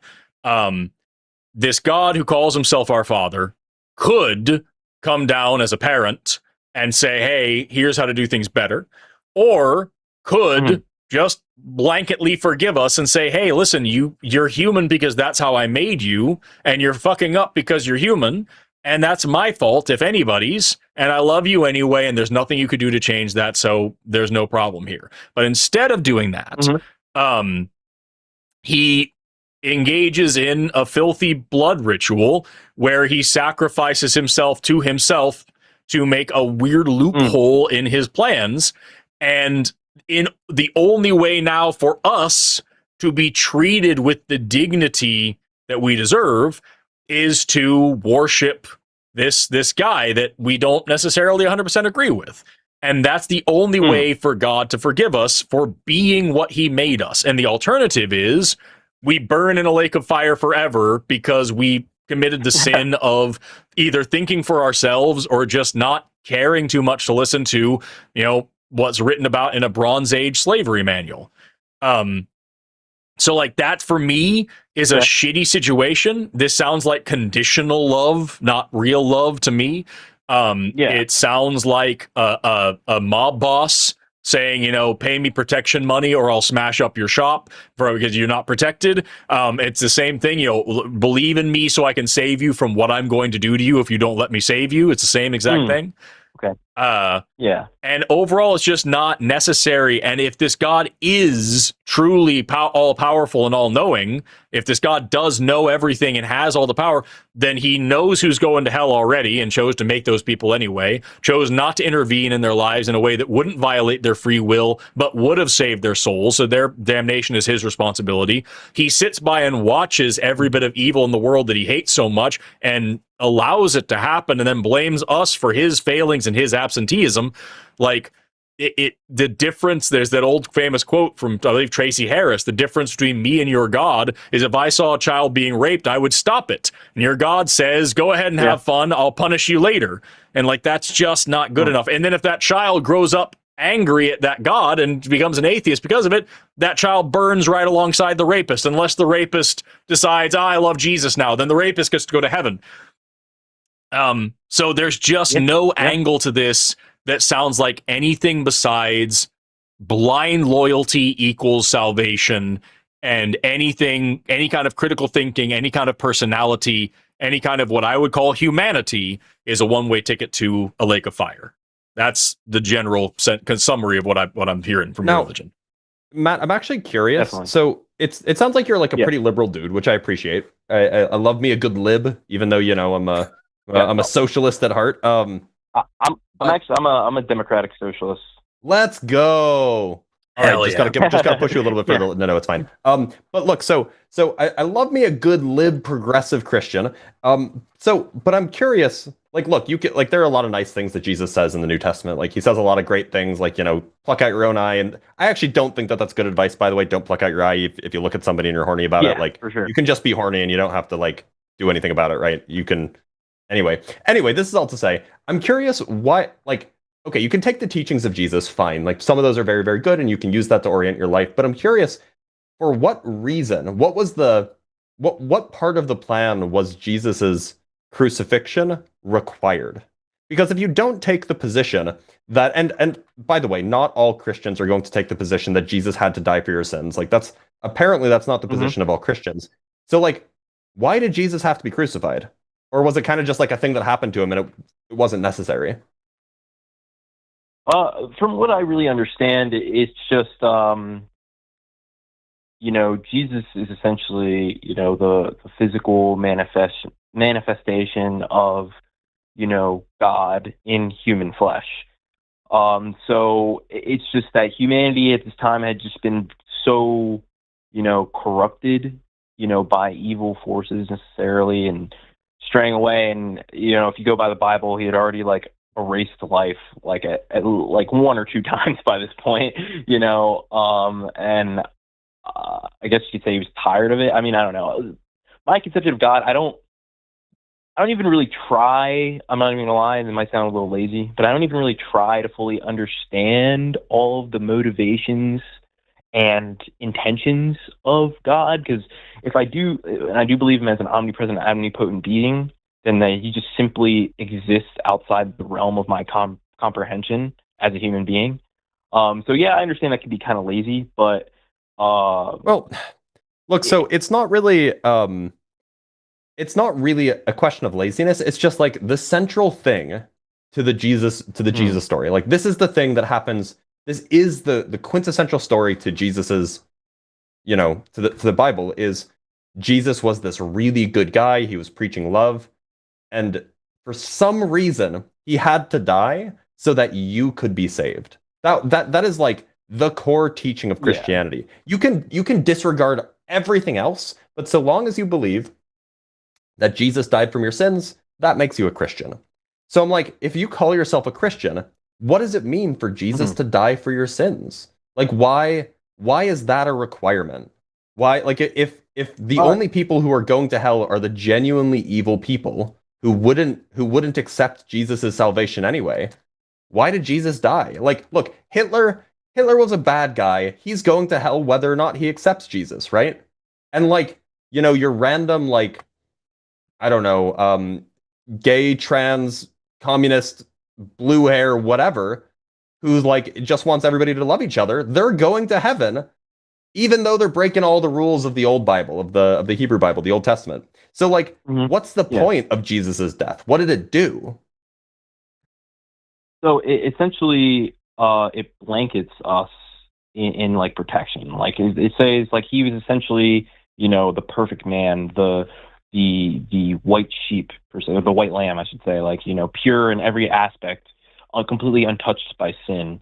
And since, it does fall a little bit upon, I think, some of the pagan practices of the past, because Christianity did adopt a lot of pagan ideologies to try and blend everybody together, of sacrificing a lamb to the gods and everything. So it was like essentially this just completely pure and uncorrupted human,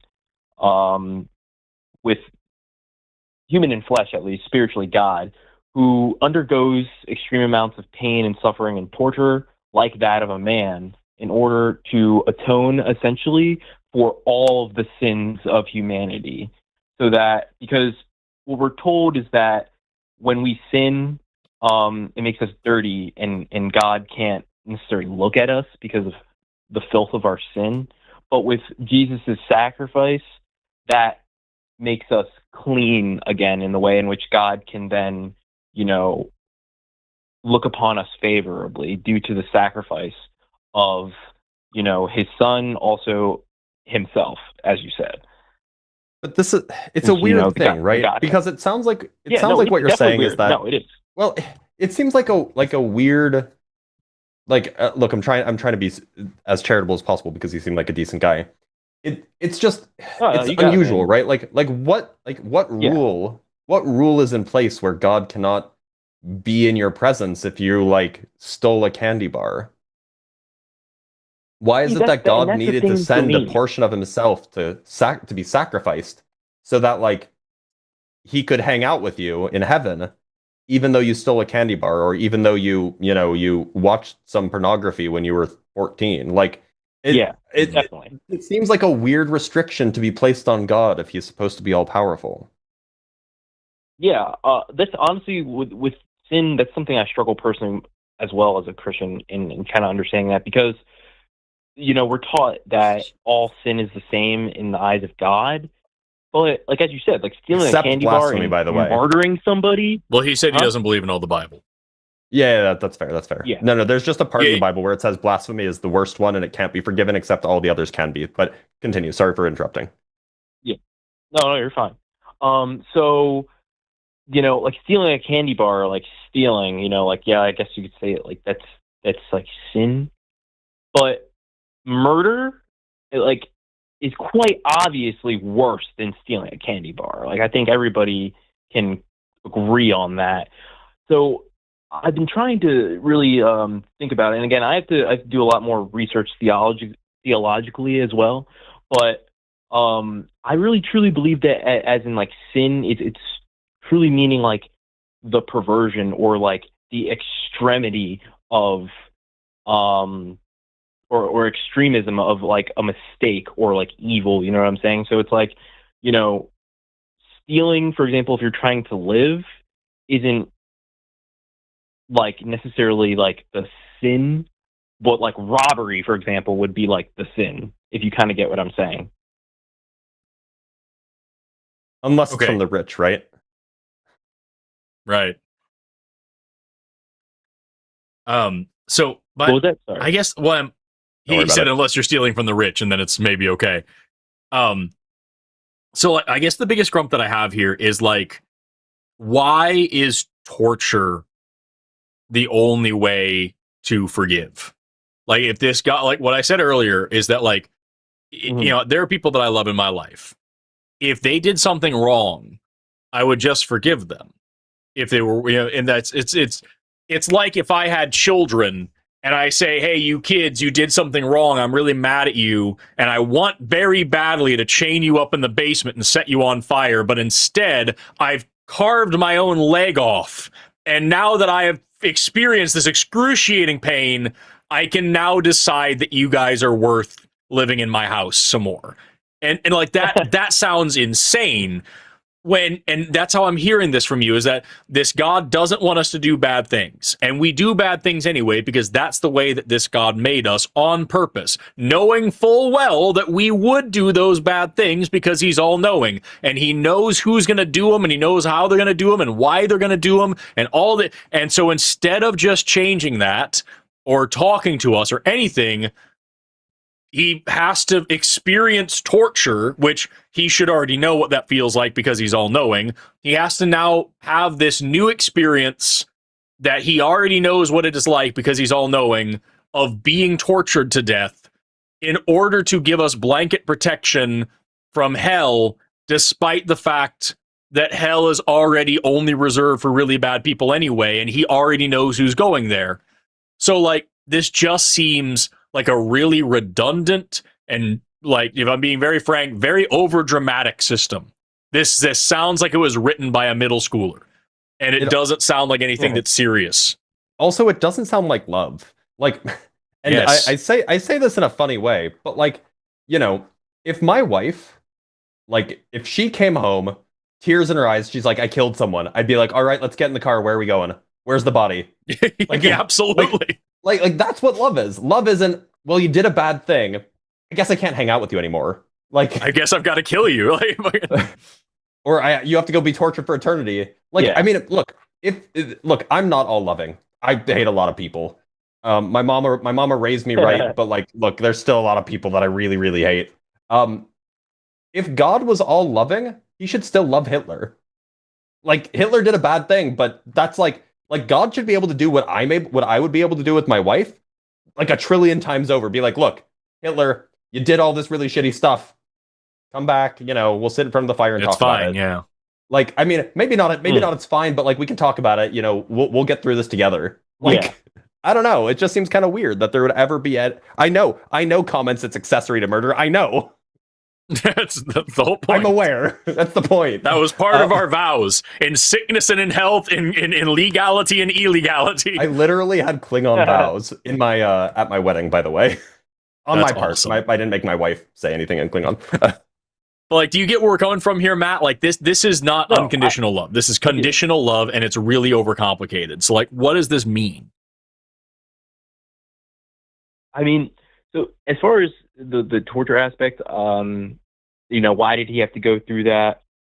And it's understood that, Jesus could have saved himself. He could have, got himself out of that situation, but he submitted himself to man's justice, essentially, because it was, as the Pharisees had petitioned the Roman ruler Pilate to have Jesus executed, essentially.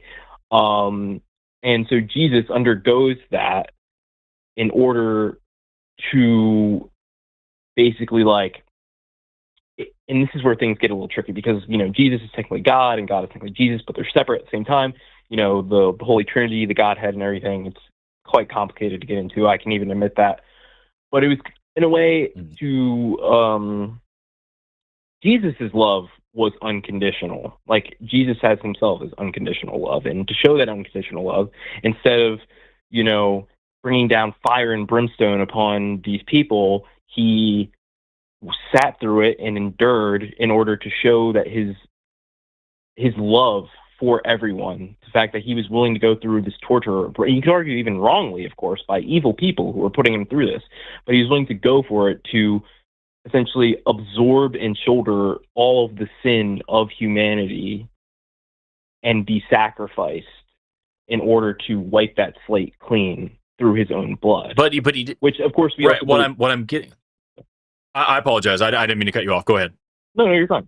Oh, it's all good. But then we also, of course, believe that he was then resurrected, of course, and not actually died, but in fact his soul, his essence went down to hell, and then he defeated Satan and grabbed the keys of heaven and life and death, essentially, and brought it back. Right. And all that stuff. But, yeah. All of which, but that's what I'm saying, literally all of that, if God is all-knowing, then all of that was pre-scripted. And none of it was necessary, because that's what we're trying to say. Jesus, his sacrifice wasn't a sacrifice. He didn't need to be tortured, and he didn't die. He sacrificed a weekend. God left the keys of heaven down in hell for him to get when the time was right, knowing that this was going to happen. Since the beginning of time, if God is all-knowing and all-powerful, then God made the world so that it would be necessary that he give birth to himself, to torture himself to death, to get the keys back that he left in the basement, in order to forgive us of the sins that he created us to commit, knowing that we would commit them. And then the opposite side of that is infinite torture for finite crimes. Even when, like, the worst person in the world does horrible things, is now tortured internally and infinitely. So this isn't justice. It doesn't need to happen in the first place, because God could have set it up a different way. Or he could have just forgiven us and said, hey, I literally made you to be people, and you behaved like people. We're good. And meanwhile, even after Jesus dies and takes away the sins, he takes the burden of the sin, but the sin doesn't stop. Slaves in this country suffered way more than Jesus did. And your God watched with his arms in his with his hands in his pockets and just let it happen, because maybe someday, if they were good, then they get to go to the theme park when they die. And meanwhile, if the slave owners confess and accept Jesus and get saved, they do too. And like that just, none of this is necessary. None of this is justice. None of this is love. If God is all-knowing and all-powerful, this is a really stupid way to run the world.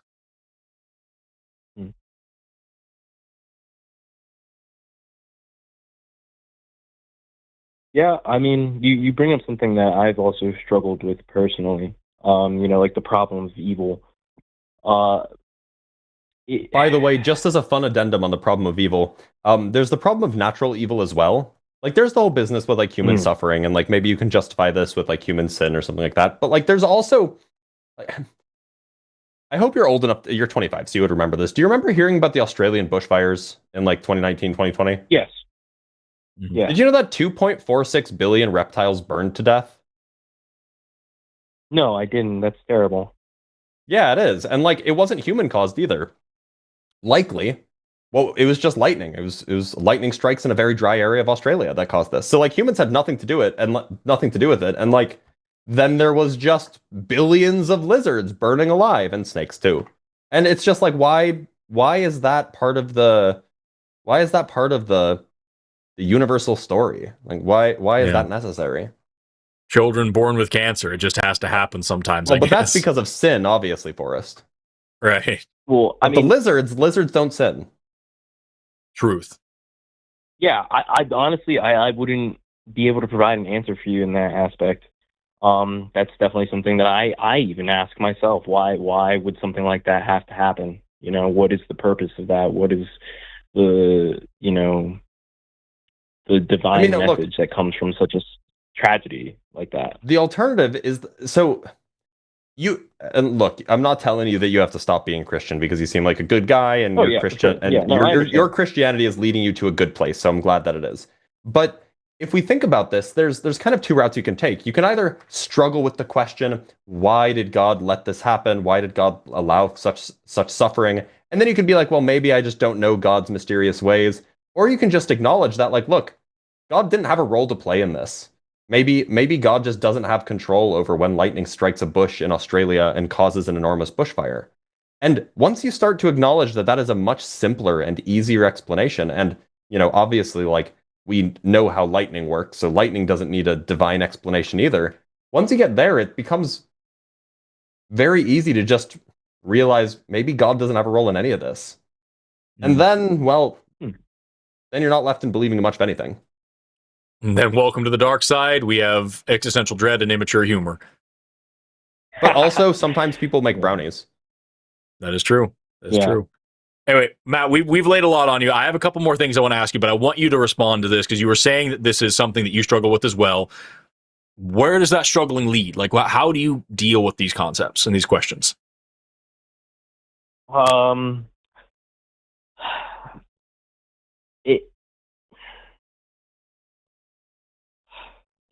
That's honestly that's a little bit of a path of where when I get to a point of where I just can't find an answer, like I said, circling back, it's just like it's a little bit lazy. Like, I understand, and I'm working to try and like develop that further, just to be like, well, it's God. I can't possibly understand.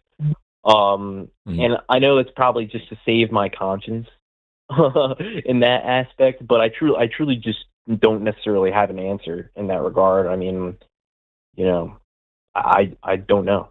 Being completely sure, I don't know why. Let's try it a couple of ways. Let's tinker on this from a different angle rather than attacking it head on.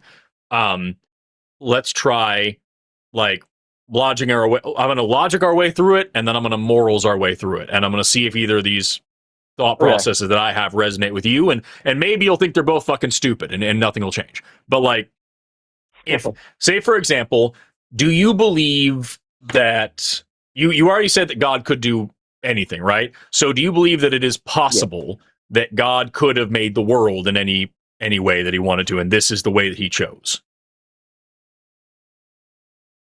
Yeah, I guess I suppose so. Right on. So the last time that I did something wrong or sinful, the last time I committed a sin, you believe in free will, I know, right? Yes. So the last time I committed a sin, could I have chosen freely the righteous path and not committed that sin?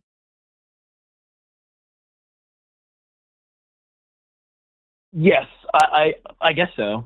I will say just in that aspect, I do believe in like hell and also like the devil and evil forces, and so I do Right. think it's possible, you know, like as, you know, moral beings, sometimes we do fall under like negative influences Sure. that we can't, yeah, you know, completely and totally like stop, I guess you could say.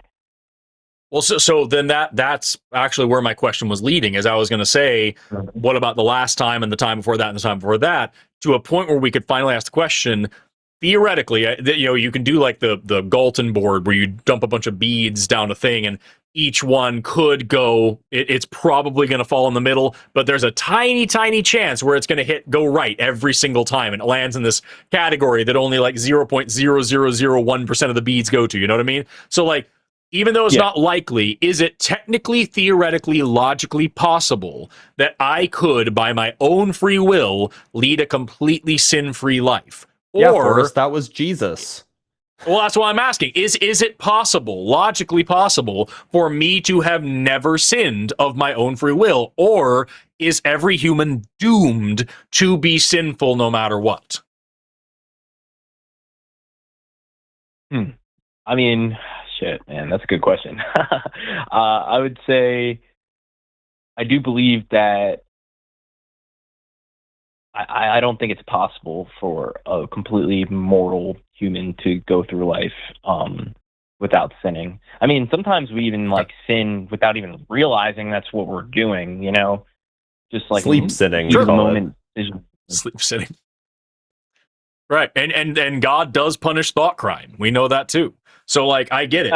Basically what I'm saying is, like, if your answer had been yes, you could technically be sin-free completely of your own free will, then that is, even though it's extremely unlikely, that is a logically possible universe that God could have created, and the fact that he didn't means that my sins are ultimately his fault because he knew what they were going to be. So any punishment that I get, any good or bad thing that I do, all of this is his problem, not mine. Or you can take what you said and say, no, I don't actually think it's possible because we sin without realizing it. There's other forces at play here. In which case, I can't be anything but what I am. God made me sick and ordered me to be well. And my failing in that is not mine, it is his. I can't build a car and leave out the spark plugs. I don't know if cars still use spark plugs anymore. I don't know what anything is. But like, I can't leave out a bunch of parts of a car and then get mad when the car doesn't run. I made it that way, and I can't punish the car for my failings. So here you have this situation where no matter how you slice it, sin is God's fault. And the punishment falls on us. And the workaround, the loophole, is this thing that we've been talking about this whole time, this unnecessary human sacrifice. Like that's what gets me about it, man. Christianity is not a religion that says human sacrifice is evil. Christianity is a religion that believes that human sacrifice works. It worked one time really well. And if we just have this situation where this guy was tortured to death, which didn't need to happen, and that God knew was going to happen from the very beginning and was never necessary, now we have the opportunity to be absolved of the situation that God made on purpose. Like that sucks, man. That is a child with a magnifying glass burning ants. That's not justice. Yeah. That's not mercy. That's not love.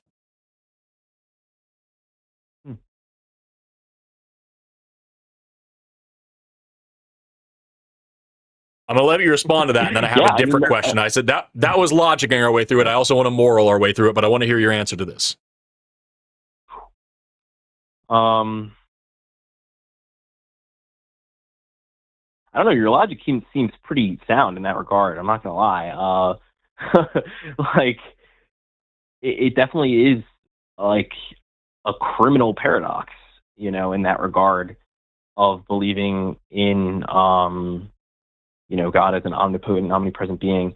That's where, again, you know, like my faith kind of really comes through, and I'm kind of just like, yeah, I don't have the answers to this, but I believe that there is some kind of greater purpose or greater conclusion, I guess you could say. I'm glad you said that, because that is exactly the prompt for me moraling my way through it, which is the next thing I wanted to ask you.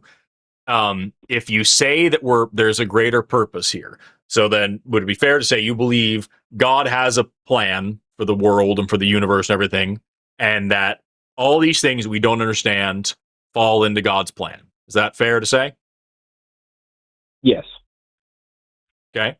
Do you believe that God's plan includes every little thing that happens? That I know you don't believe in the whole Bible, but like the Bible says, that not a sparrow falls from the sky that God doesn't know about. He knows the hairs on your head, all these things, that every single tiny detail of the universe is part of God's plan.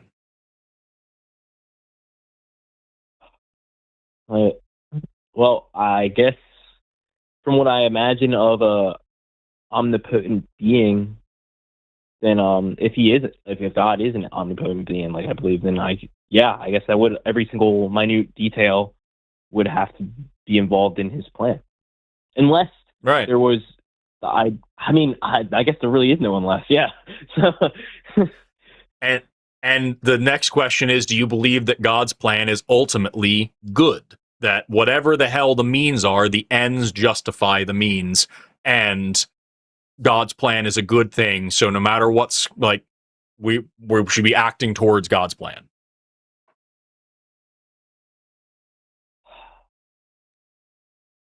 In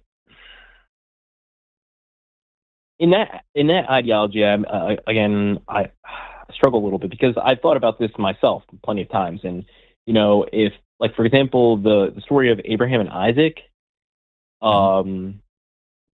there's no way kind of messed I up, could right? ever just murder my kid.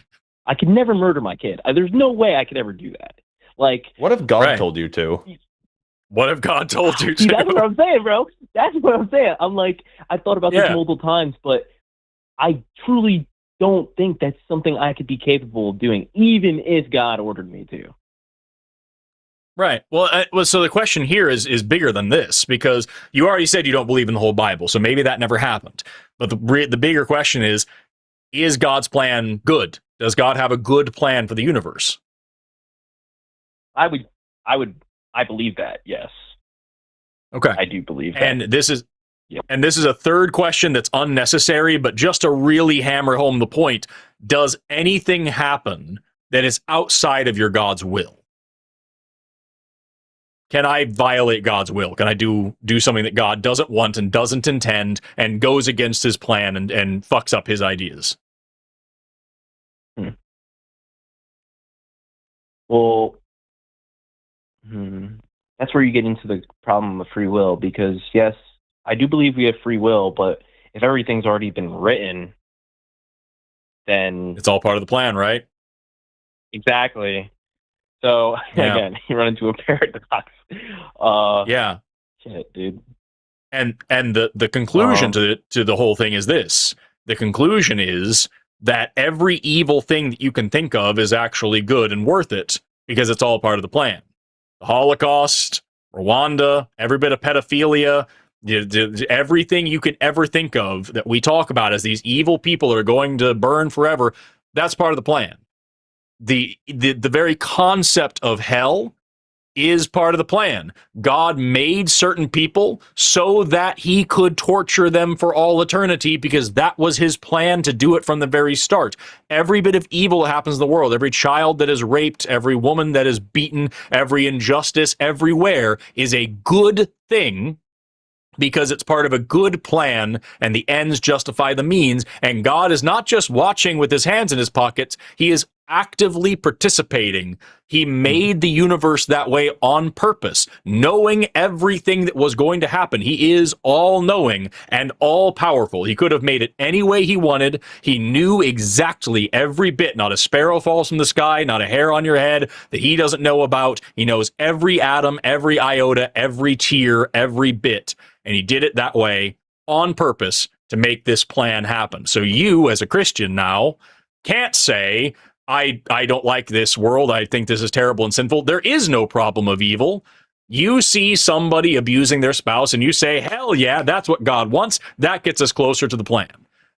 That's the world that you have to get to logically. And that's what I meant by moraling our way through it.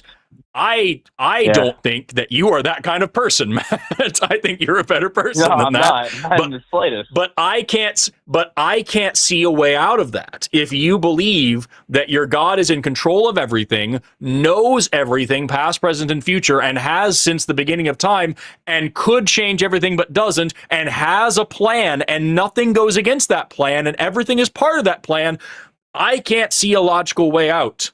But to say, this kid got molested and that's what God wanted to happen, because maybe that'll make that kid angry at God and he'll become an atheist, and then that kid gets to go to hell and get tortured for all eternity, just like God wanted since the beginning of time. This kid's destiny was to be tortured in life and tortured in death because it's for the greater good.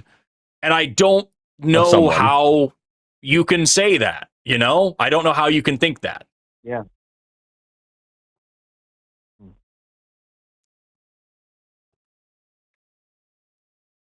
Yeah. What do you think? It's very interesting. I have a very strong feeling for justice. I absolutely hate people taking advantage of other people. All of that kind of ideology that people try to force on us is just quote unquote part of life. I'm disgusted by it, and it fills me with rage to see the things going on with our government as far as, pedophilia, genocide, mass murder, rape, all that. It literally drives me insane. So would you then think that in that aspect, that's just me being like a human being and not necessarily coming from some... Yeah, you're just a guy. You're a good person. I think you are a better person than the God that you worship, Matt. And I mean that sincerely. And it's not just because of what you just said. This entire conversation, the fact that you're taking even your religious cues from what I would call a very modern and very secular worldview to say, and maybe a little bit secular too, everything you've talked about not being judgmental and about loving people as they are, the way that you have tried to square the circle of heaven and hell into something that's almost palatable. Like that, I think you are a very good person with a strong moral conscience, and a strong moral compass that, yes, is partially the result of evolution, but is also a part of your society. And if we're being incredibly frank, I'm not trying to gas you up here or anything, but you live in a society that rewards bad behavior and you still manage to be a good guy. So, I think you're a good person and you worship an evil God and you don't need to. And also, it doesn't fucking exist in the first place. And there's no moral outcome to what you're presenting us here. You're presenting us with redemptive punishment, which is an evil concept. If you do something wrong, you can't hurt me enough to make what you did right or to absolve you of the moral responsibility.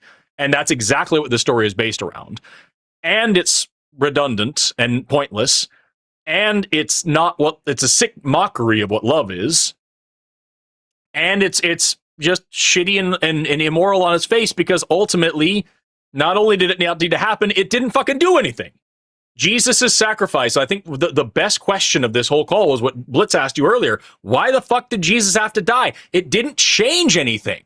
There's still heaven and hell. God still knows who's going there. And all the evil in the world is still part of his plan anyway. So the people aren't even being tortured for a good reason. They were evil because God made them evil. And they did evil because God wanted them to do evil. And then they're tortured because God had the chance to do it and took it.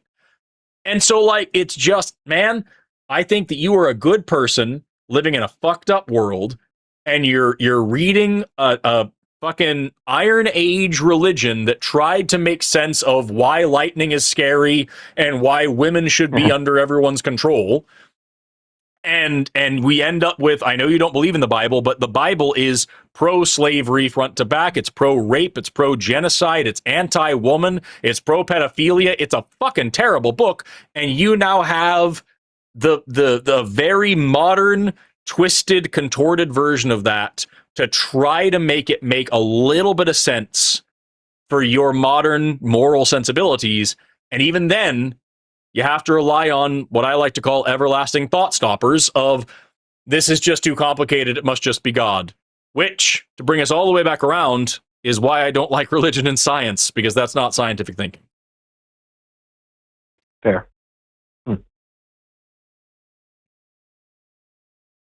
Anyway, we've been at it for an hour. I'm going to let you have the last word. You tell me what you think about all this and give me your thoughts, and then we're going to wrap up the show. I give it to you, man. Thanks. I appreciate that. I'd have to say, you know, I honestly, I argue with Christians very often, with, you know, and I've been called all types of, you know, fake Christian, lukewarm, all that stuff. But the thing that really gets me, you know, is really through like prayer, you know, prayer and genuinely opening up my spirit, I guess you'd say, and like heart up to God. That's really what keeps me a theist. I'm not even gonna lie. It's the feeling that descends upon me when I, you know, truly believe, and I'm like, you know, here, God, I'm trying to speak to you, you know, and it's one of the only things that can calm me down, no matter what kind of position which is I'm in. You know, I could be ready to absolutely murder someone. Well, not murder, but just very, very angry. You know what I'm saying? I could be ready to just do an immense amount of harm to somebody or to make a terrible decision, but then always taking that second to stop and just like pray for a second immediately will drop me down to a position of like calm and rationality, through what I like to believe, obviously through my faith, is a personal relationship and connection with God. But then it's what gets to me, like I said, you know, is that there's things in the Bible that I just don't believe in or flat out just disagree with, you know, so it definitely is something of conflict. But I just had so many experiences that I can't explain, you know, through rationality or logic, with, you know, my faith and my religion, praying and having, you know, just a sense of euphoric peace and calm descending upon me when, you know, I truly feel the connection through prayer. So have you tried really meditation? I have tried, yeah. I'm curious if you experience a similar thing.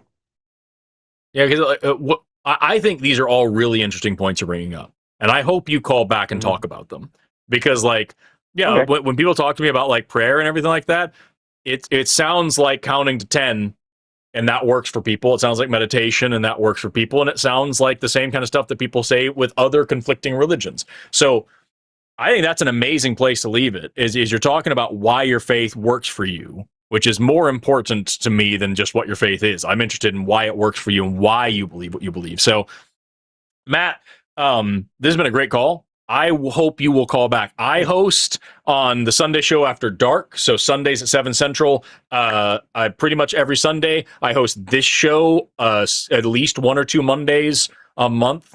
I would love for you to call back sometime. If you want to call back when I'm on, that's when you can do it. And if you want to call some of the other hosts, some of them are really nice, some of them are really mean. You'll have a mixed bag of people to get reactions from. But I think you're a great caller, and I think we've covered a lot of really good ground here. And you've been incredibly honest and very open with us, and I really, really, really appreciate that. Thank you. I appreciate you guys as well. You know, it's really hard for me to kind of have these conversations with any other kinds of people. You know, both religious. Well, you or chose the right pair of people to call into, because if this was Matt Dillahunty, if this was allegedly Ian, you would have had such a bad time. Right? We have some hosts on this channel that are meant to deal with people who are not as nice as you, and that are just there to trash somebody and tear down their ideas as quick as they throw them out. So, like I said, man, there's plenty of hosts on this channel. Some of them are no nonsense, cutthroat, get to the chase, and just tear it apart. Some of them will let you talk for an hour and hash out the ideas. I'm a bit long-winded. I'm in the middle. I'll let you talk, but I'm also going to talk your ear off. So just whatever works for you, dude. Yeah. I think that these conversations work and they're really productive. And more importantly, I know for fucking sure, because I get emails from them all the time, there are a ton of people in the audience right now. We have about 1,500 people listening to this call at this moment. And 1,600, pardon me. There's 1,600 people listening right now. There's about 30,000 people that listen over the course of a week on average. There are a ton of people, thousands of people that are on the fence, that are thinking about becoming Christian or thinking about leaving Christianity, that want to hear what people like you and people like I have to say about these topics. So no matter what, I think you and I have helped some people today, and I hope you call back so we can do it some more. Okay, yeah, I'd definitely be down for sure. Thank Right on, you, man. I really appreciate your words as well. Yeah, thank you, Matt. Anyway, have an awesome rest of your day, dude. Call back sometime. Don't be driving. For sure. All right, I'll catch you. See ya. All right, see you. Bye-bye. For the record, That was crazy nice. love Matt Delahanty, love allegedly Ian. This was not shade. Fuck 'em. They just Fuck 'em are both. more. They're just more ruthless, might be the right word, than perhaps Ruthless. Forrest and I are. It's true. It's true. I know. I love Matt. Every time I go down to Austin, we hang out and we play board games. He's got 1,000 board games at his house, and we always hang out and kick it and shoot the shit. But like, we are fire and ice when it comes to posting together, because like, he wants to tear into people and I want to have a very long conversation with Sure. long concepts. And so like, yeah, I feel the same way. You'd think it was the end of the show. Fuck you. Surprise. It's super chats. Is that where the super chats are now? Did they go down That is there? where they are. Yeah, I can make it smaller, but yeah, that's what it looks like. No, I think it's okay. fine. I like it. Do I have to? I have to move everything around. Is the bottom of it where it says "What wrong show"? Yeah. This is so stupid. Everybody tell Jimmy Snow how stupid this is. How stupid the new layout is, and how stupid the new system is that I don't have a fucking timer. But specifically do it on all of our comments. Don't send us an email. Send it only in the comments Yes. about how it's all Jimmy's fault. Yes. Or you You're could glove. just send it to Jimmy's P.O. box. Yes, No, you can I'm do that trying too. to get them to I do have more gotten- engagement on the channel. Blitz, shush. Do both. How about do both? I've gotten emails to my contact box on my website. They're like, hey, you should do this on the line. I'm like, I'm not in control of that at all. That's not my go complain to Jimmy Snow just all the time. Hello, friends. I'm hashtag Team Biology. Have Lux tell you what hilarious, silly position you have to defend if you lose. What wrong show? Is this person referring to Jovan's thing? No, this is a game that we play on TACIS. When we do super chats, we have them vote for one of the two hosts, and whoever loses has to defend a silly position, like, I don't know, like all bisexuals are tax exempt or something. Well, obviously they should be. We can't disagree on that. So, all right, You're doing a service. Are we trading back and forth? Yeah, sure. Greenwich with the $5 super chatting to celebrate the end of my term. Well, that's a huge deal for you, I hope. 4 classes left till I get my MA in creative writing. Happy SkepTalk. Getting an MA in creative writing is much harder than a lot of people think. Even getting a bachelor's in creative writing is extraordinarily difficult. They accept so few people into those programs. So congratulations. Most definitely. For real. That's intense. I can't imagine writing creatively for a whole master's degree. Belated happy birthday, Dr. Blitz. All hail the lava lamp. Hashtag real high fraggle dongs. Nope. Hashtag cocks open. I'm happy. Okay, Hashtag, rock hard for Doug. Okay, well, hey, I actually fine, don't know what whatever floats your COIH scrote. is. And then GFYJ is gay for Justin. Hashtag gay for your Justin? No, that's go fuck yourself, Jimmy, for sure. No, it's not. GFJ is gay for Justin. GFJ is, you're right, gay for Justin, you're right. Hashtag Gargle Franklin. Oh, okay, it's gone. How do I? No, it's fine. It's fine. It's fine. It was my birthday yesterday, by the way. So everybody Happy sent birthday. super chats wishing me a happy birthday yesterday. Happy birthday I'm old yesterday. now. I'm 33. I'm 33 now. I'm about to be 34. No way. So it's like, yeah, Well, I'll they're turn 34 crazy. in a month. Yeah. Great. Wait, well, hold on. What's your birthday? Is that public knowledge? Public info? July 22nd. Ah, it's 3 days before my wife's. Nice. Yeah. Someone in the Anyway, chat says that fucking- COIH is choking on Ian's hog. Oh yeah, I forgot. That's a thing now. That's a new thing. We're working on a new hashtag for Ian. But yeah, Awful. Ian Awful. likes to tell people how much they're choking on their rhetorical hog. So Awful. Yep. That's very great. awful. Now you got to make what is your acronym hashtag, Forrest? I don't want to think You need about one. You need one. it. Wouldn't it just be NHBD? Never had a bad day, or never have a bad day. That's too cute.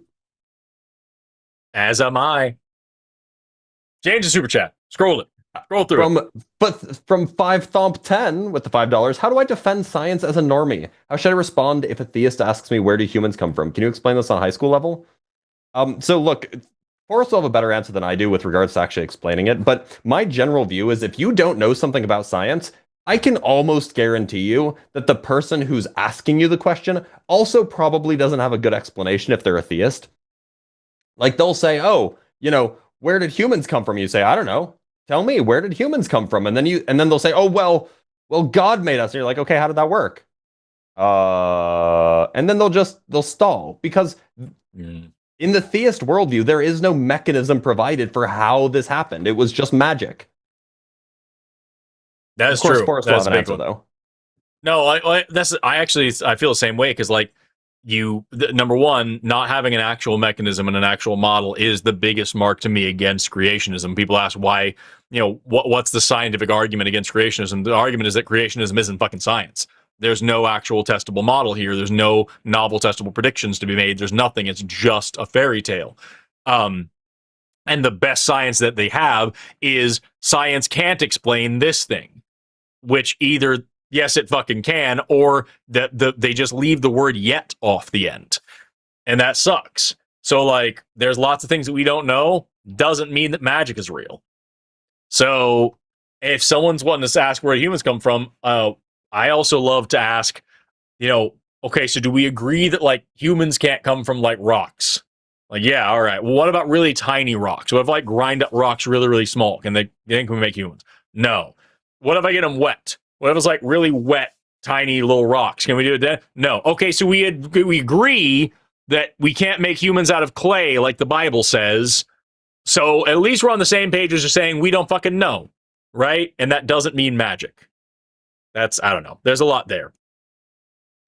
If you want to defend science as a normie, either get good at just knowing what the definitions of scientific terms are, or get good at acknowledging, just using logic to acknowledge, this person doesn't have an argument. This person doesn't have a positive claim that they're making besides just magic happens. I am hashtag team biology because I sometimes sort of think, maybe I understand and comprehend something. I am hashtag team biology because sometimes I sort of think I maybe understand and comprehend something Forrest says. That's never happened with physics. I actually love biology in school. And if I was in my 50s, I'd go for a biology degree. It's never too late. You can still do it. Well, unless you're dead. Then it's True. too late. When life gets me down, I listen to the song called Your Life Doesn't Count from the Amazing World of Gumball cartoon. Puts things in perspective. I don't know the song, but I do remember in late summer of 2022, when I went on a cruise to the Caribbean, all I watched was the Amazing World of Gumball because that was all they had on the TV inside the cruise ship room. Man, cruises sound awful. Cruises are I've great. never Shut been up. on one. They're great. It sounds terrible. No, they're great. You got they're great. Shut up. a set itinerary with a shitty room that only plays cartoons, and, Okay, and well, you've got that was one time. Okay. Also, the Amazing World of Gumball is great. Also, imagine not having to plan your vacation. Imagine being a petri dish of food poisoning. That's all I'm saying. Imagine going on vacation and you're in a group with a bunch of people going on the same itinerary as you, and one of them is just a shitty, stinky drunk. Then imagine that's actually 10,000 people and you're all on a boat with no escape. You know what I mean? You don't have to be next to them. I feel like you do. Where else are you going to be? You're on the same boat. It's a very big boat. Mm. Exceedingly. Man. However big you think these boats are, they're bigger. I don't know, man. It sounds like a one-way ticket to a bad time and maybe hantavirus, but that's just me. I was on one just a few weeks ago. I didn't get a hantavirus. Just saying. That you know of. I'd be Lots dead of cases by are now. asymptomatic.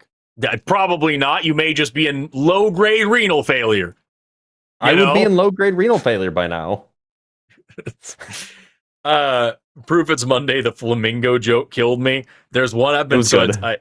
We have Erica is our primatologist on this channel, and she fucking hates puns, and I'm waiting to do a show with her because I right. Wait, does I've got she host? a couple Does of she really host on good the line? ones. She's one of our usual SkepTalk hosts. Yeah. You know, I've been worshiping is the too strong a word, but I've been appreciating what Erica's been doing for so long, and I need, like, I'm a big enough creator. I can go, like, I could introduce myself and it wouldn't be weird, but I just haven't had the opportunity. You should do it. You should do it. I'm in charge of the schedule a little bit, and I will schedule you together on SkepTalk. I also have both of your cell phone numbers, so I can just text her and ask if she wants to hang, and I can make this connection happen. It's fine. Yeah. Yeah, but like, also we probably live in different places, so that'd be awkward. But yeah.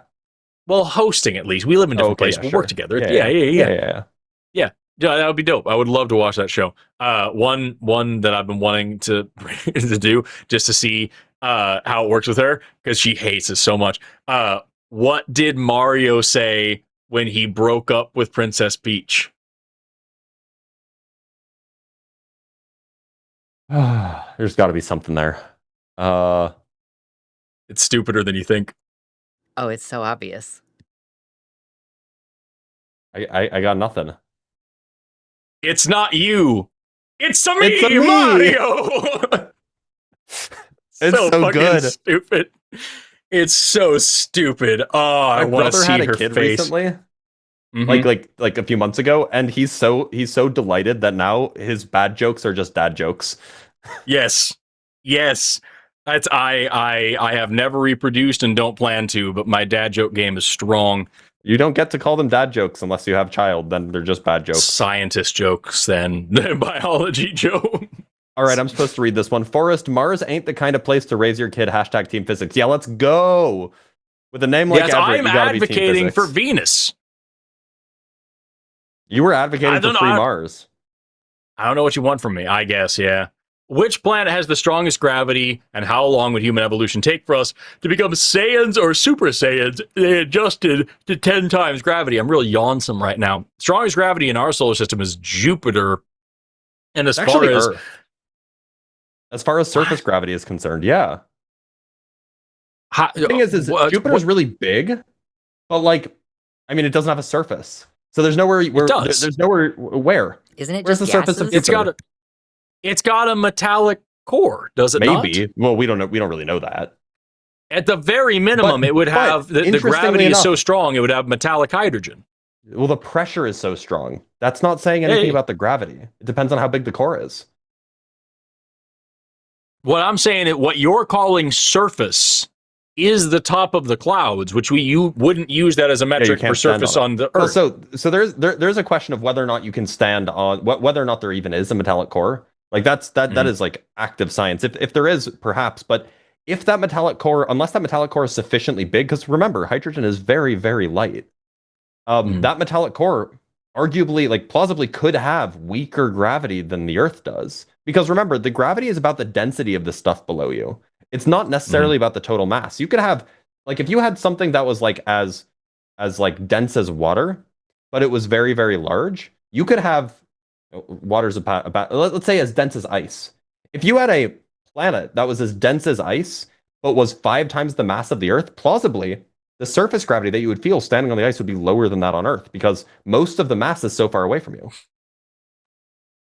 Wouldn't it stand to reason to say that the sheer size of Jupiter, that the fact that you have that much shit, means that there's something holding it in place, and that there can't just be the gravity of individual bits. It's all holding itself in place, right? You're because like obviously the atmosphere is made of stuff that is going to have a gravitational pull on stuff around it, right? But the fact that it's pointed in one direction, that's just because it's a big blob, right? Like, wouldn't that mean that the core of that sphere would have immense pressure from the outside? Pressure, yes. Gravity, not necessarily. Interesting. What would be the functional take a gas cloud difference? You could have a gas cloud that's the size of, that's more massive than our entire solar system. In fact, our solar system formed from a gas cloud. and it could be roughly spherical in size or spherical in shape, and at the middle, the gravity could be nearly negligible because there's just not much stuff below you. There's just a lot of stuff above you. What would be the difference to a person? Like if I were to stand on the like say there's a rocky or a metallic core in Jupiter, right? Just for and I'm standing on that thing. What's the difference in terms of my experience between immense gravity versus immense atmospheric pressure? Like, wouldn't I be smushed flat the same way? So atmospheric pressure would smush you flat, but the point is that you wouldn't necessarily have a hard time lifting your leg. If you weren't smushed flat, you would have an easier time lifting your leg on Earth or like on this metallic core than you would on Earth. So the pressure is more about it's more of like a distributed thing pushing down on you. The gravity is preventing you from pulling up. I don't understand the difference if we're talking about, because I understand the difference insofar as like the atmospheric pressure is pushing on me from all directions. I get that. Yep. What I don't understand the difference is that one of those directions is still down. Yeah, so but the down one is basically gonna down. So in fact, actually, interestingly enough, so imagine that you're made of steel, right? So you can withstand enormous pressure because we're very soft and fleshy. So like if we have enormous pressure on your arm is going to like smush, and it'll compress. It's not just going to fall down.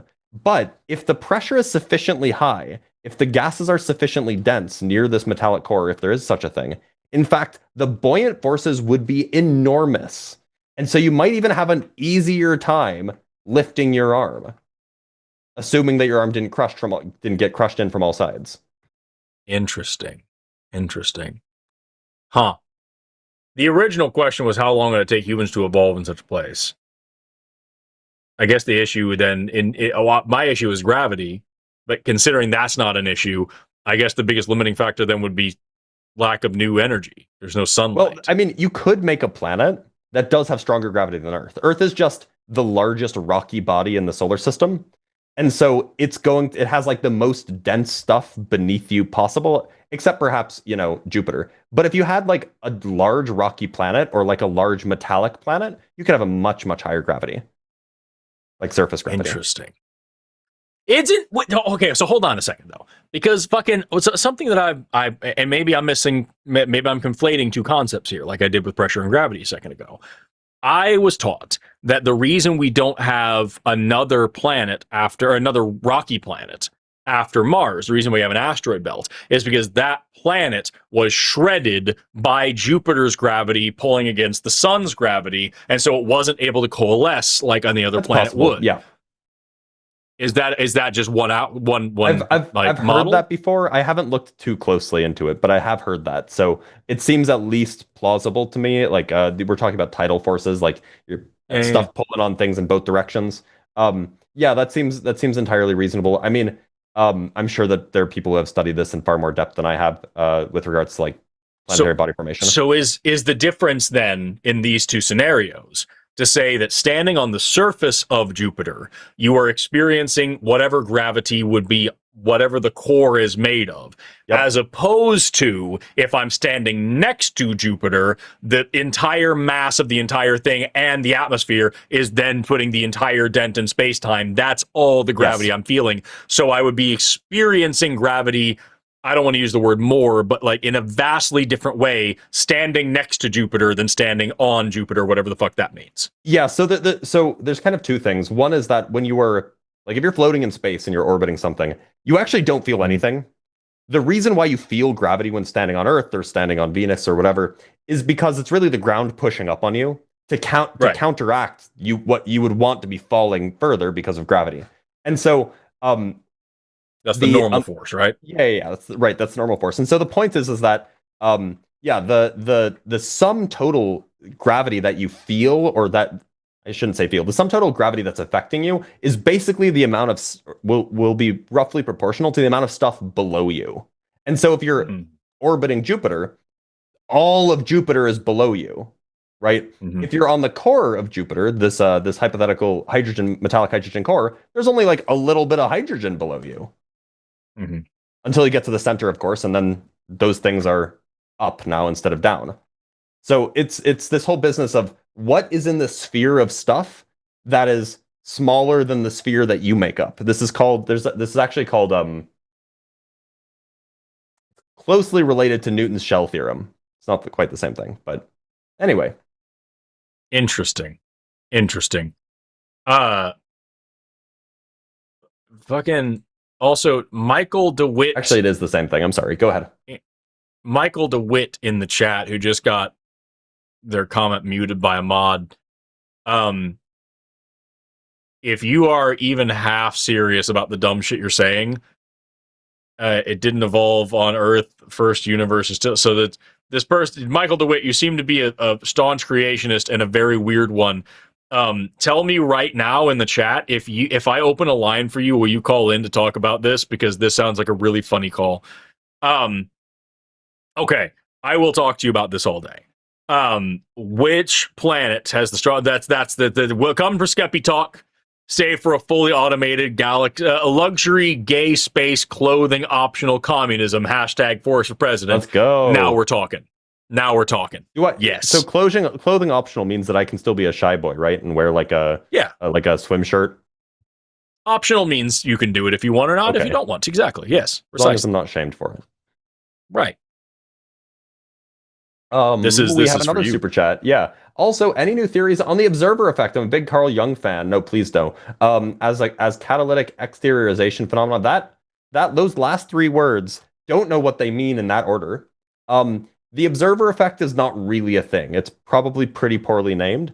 The better thing to look up and the more accurate and accepted name for this thing is called the measurement problem, which is related to the question of how is it that at the quantum scale, we have superpositions.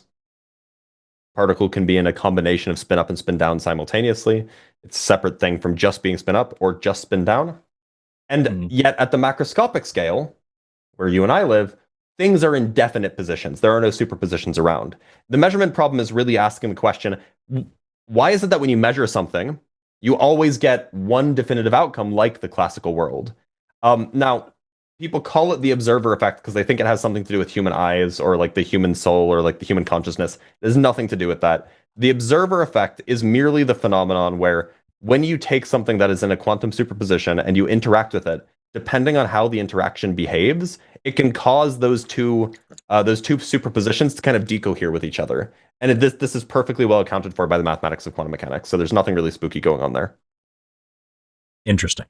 So because that's I've heard it described as like this thing is multiple possible things until you look at it and then it's only one thing. And I've read that in my head as it's actually always that one thing. Oh no, it's just not. It could be multiple things, or no, actually it really is a wave until you check and then it's a particle. And like I have no mechanism. I know quantum mechanics is notoriously non-intuitive, but I have no way of saying that as a biologist in a way that makes sense.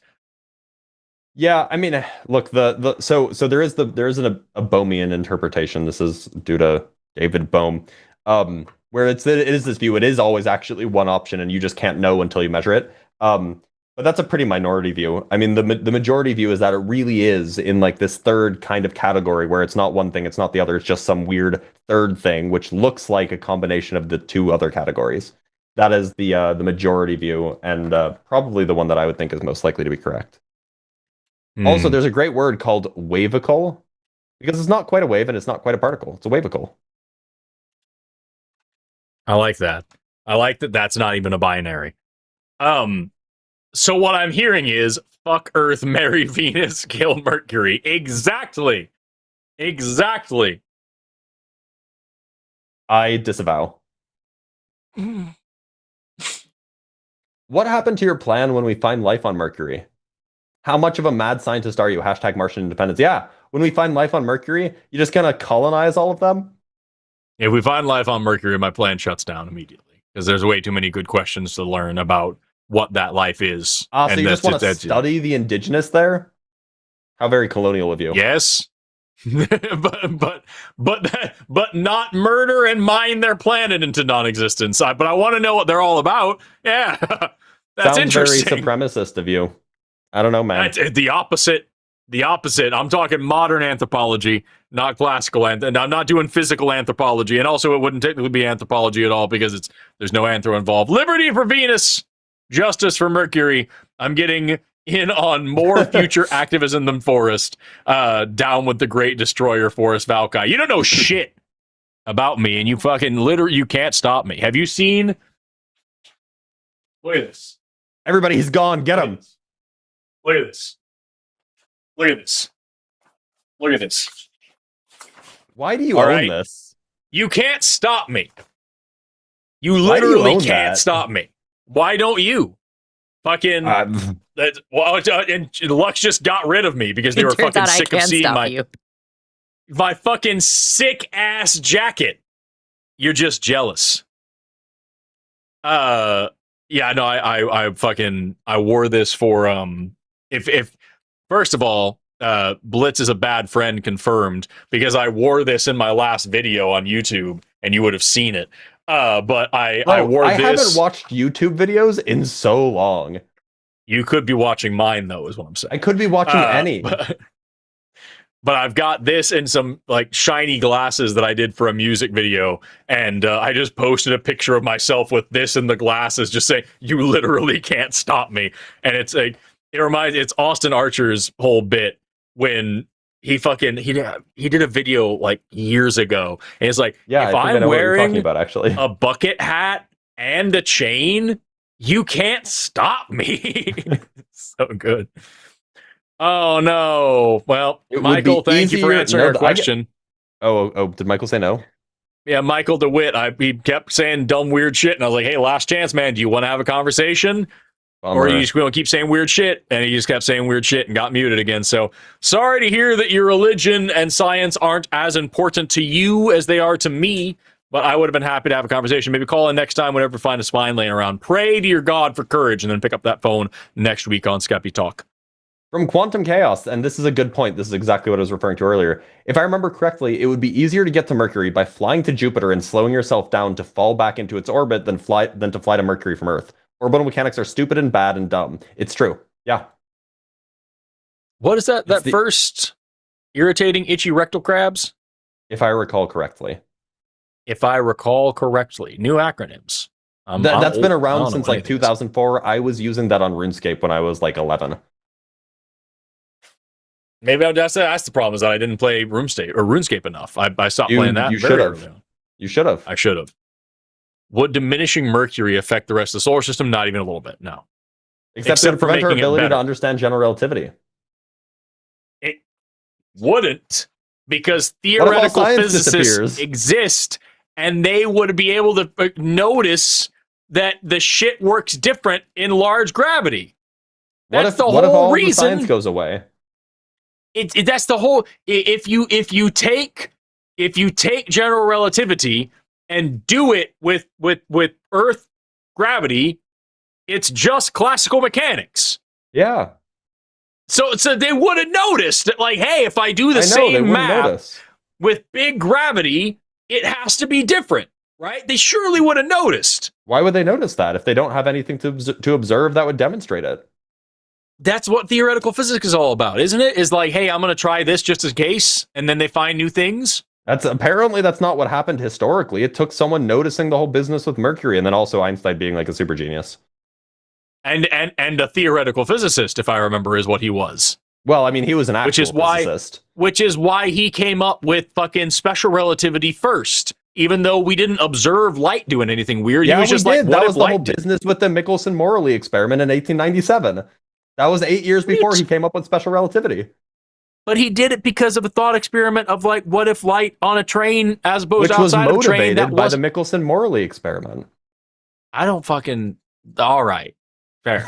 I don't know what that is. It was the thought or it was a real experiment. It was the real experiment that disproved the existence of the ether, which is why Einstein was able to think, but what happens if I'm moving and the light is moving? Interesting. Without the ether, or with the ether, then there's no reason to think that. You know what's funny? I didn't actually know how we got rid of the knowledge of ether, so I'm looking. Yeah, it was 1897, Michelson-Morley. It's a very, very big deal. I believe that Josh is saying if we destroy Mercury, it can't go in retrograde anymore. True. You don't want Mercury to not be able to go in retrograde anymore, do you, Forrest? Yes, because then a bunch of fucking white women with mocha whatever lattes won't keep telling me why they get to be assholes. To mocha lattes? I'm talking down to I like to chocolate fucking in my coffee. Astrology girls. Again, if we diverted the Nile away from the sea and straight into a reservoir and into the desert as an infinite freshwater glitch, what then, Mr. Science Guy? It's nope, but neat. Why not, though? Because there is no infinite fresh water, nor is there infinite anything. It just rains forever. Yeah. Why can't you just keep drinking the water that comes from the sky instead of letting it go into the Mediterranean? Now we're talking. We just need a really, really big catch. Really, really big rain catch. Or better yet, one of those, like, have you seen those things where it's a solar still? That's what it is. Where you dig a hole and you put a catch in the middle, and then you put like a tarp over the top and make like a conical thing, and you get everything wet all around there, and then the heat makes the water evaporate up, catch on the tarp, and run down into the cup. We could do that, but real big in the desert. I think I saw Bear Grylls do that with his own pee. Probably so. The man loves pee. He loves pee. All right. If humans evolve to have no thumb, this is me. If humans evolve, this is $50 by the way. Huge W by the way in the chat. And that's the thing that I say. If humans evolve to have no thumbs or pointer fingers, how will the QWERTY keyboard evolve? Well, that was my dumb thought of the day. Dumb with a B. Most people don't know that. DJT. Really? DJT said dumb with a B. Most people don't know that. What a time to be alive. It's fucking. Oh yeah, no. If you haven't heard, that actually is a thing. So he put out on True Social about should we call them Democrats with a B or without a B, because a lot of people don't know that dumb has a B at the end, and like just a whole thing.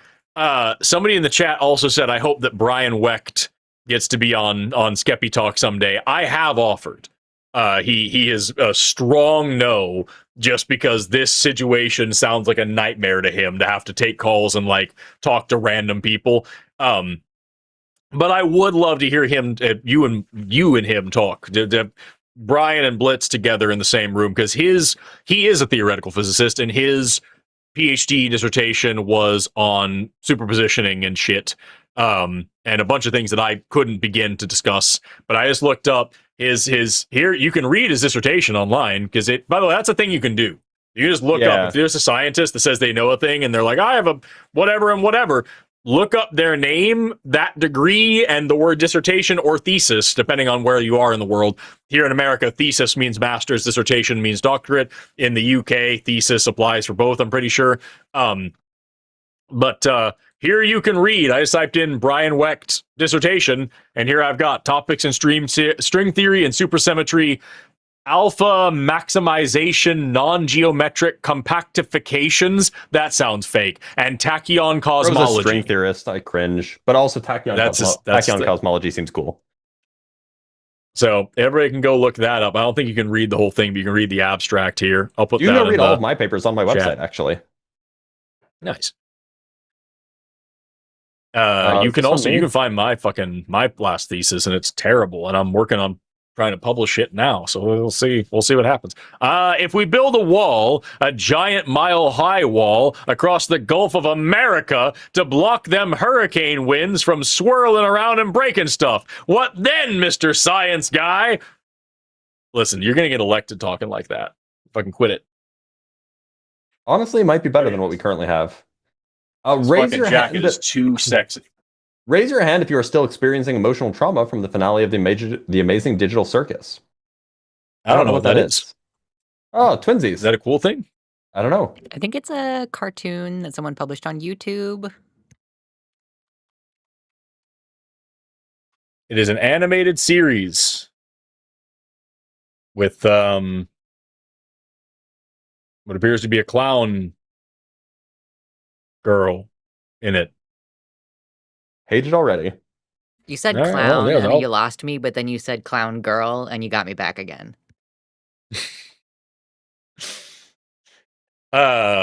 Blitz and Forrest, do y'all have anywhere dedicated to answering questions on y'all subjects that anyone can ask questions? Pretty much this. If you get in early, you'll be one of the few atheist calls we take, or if it's a really long show, we'll just take calls like crazy. We've done like a 12-hour stream on SkepTalk, taking call after call after call, just with random science questions. So I have multiple, at least 2 places. I have a Discord server that you could join in principle. And while I'm not always super active there are a lot of people who are knowledgeable, and you can always ping me if you need something specific. Also, on Tuesdays and Wednesdays, I host my own live stream on my channel on TikTok called Ask a Physicist. And I just take people's questions for like an hour and a half to 3 hours twice a week.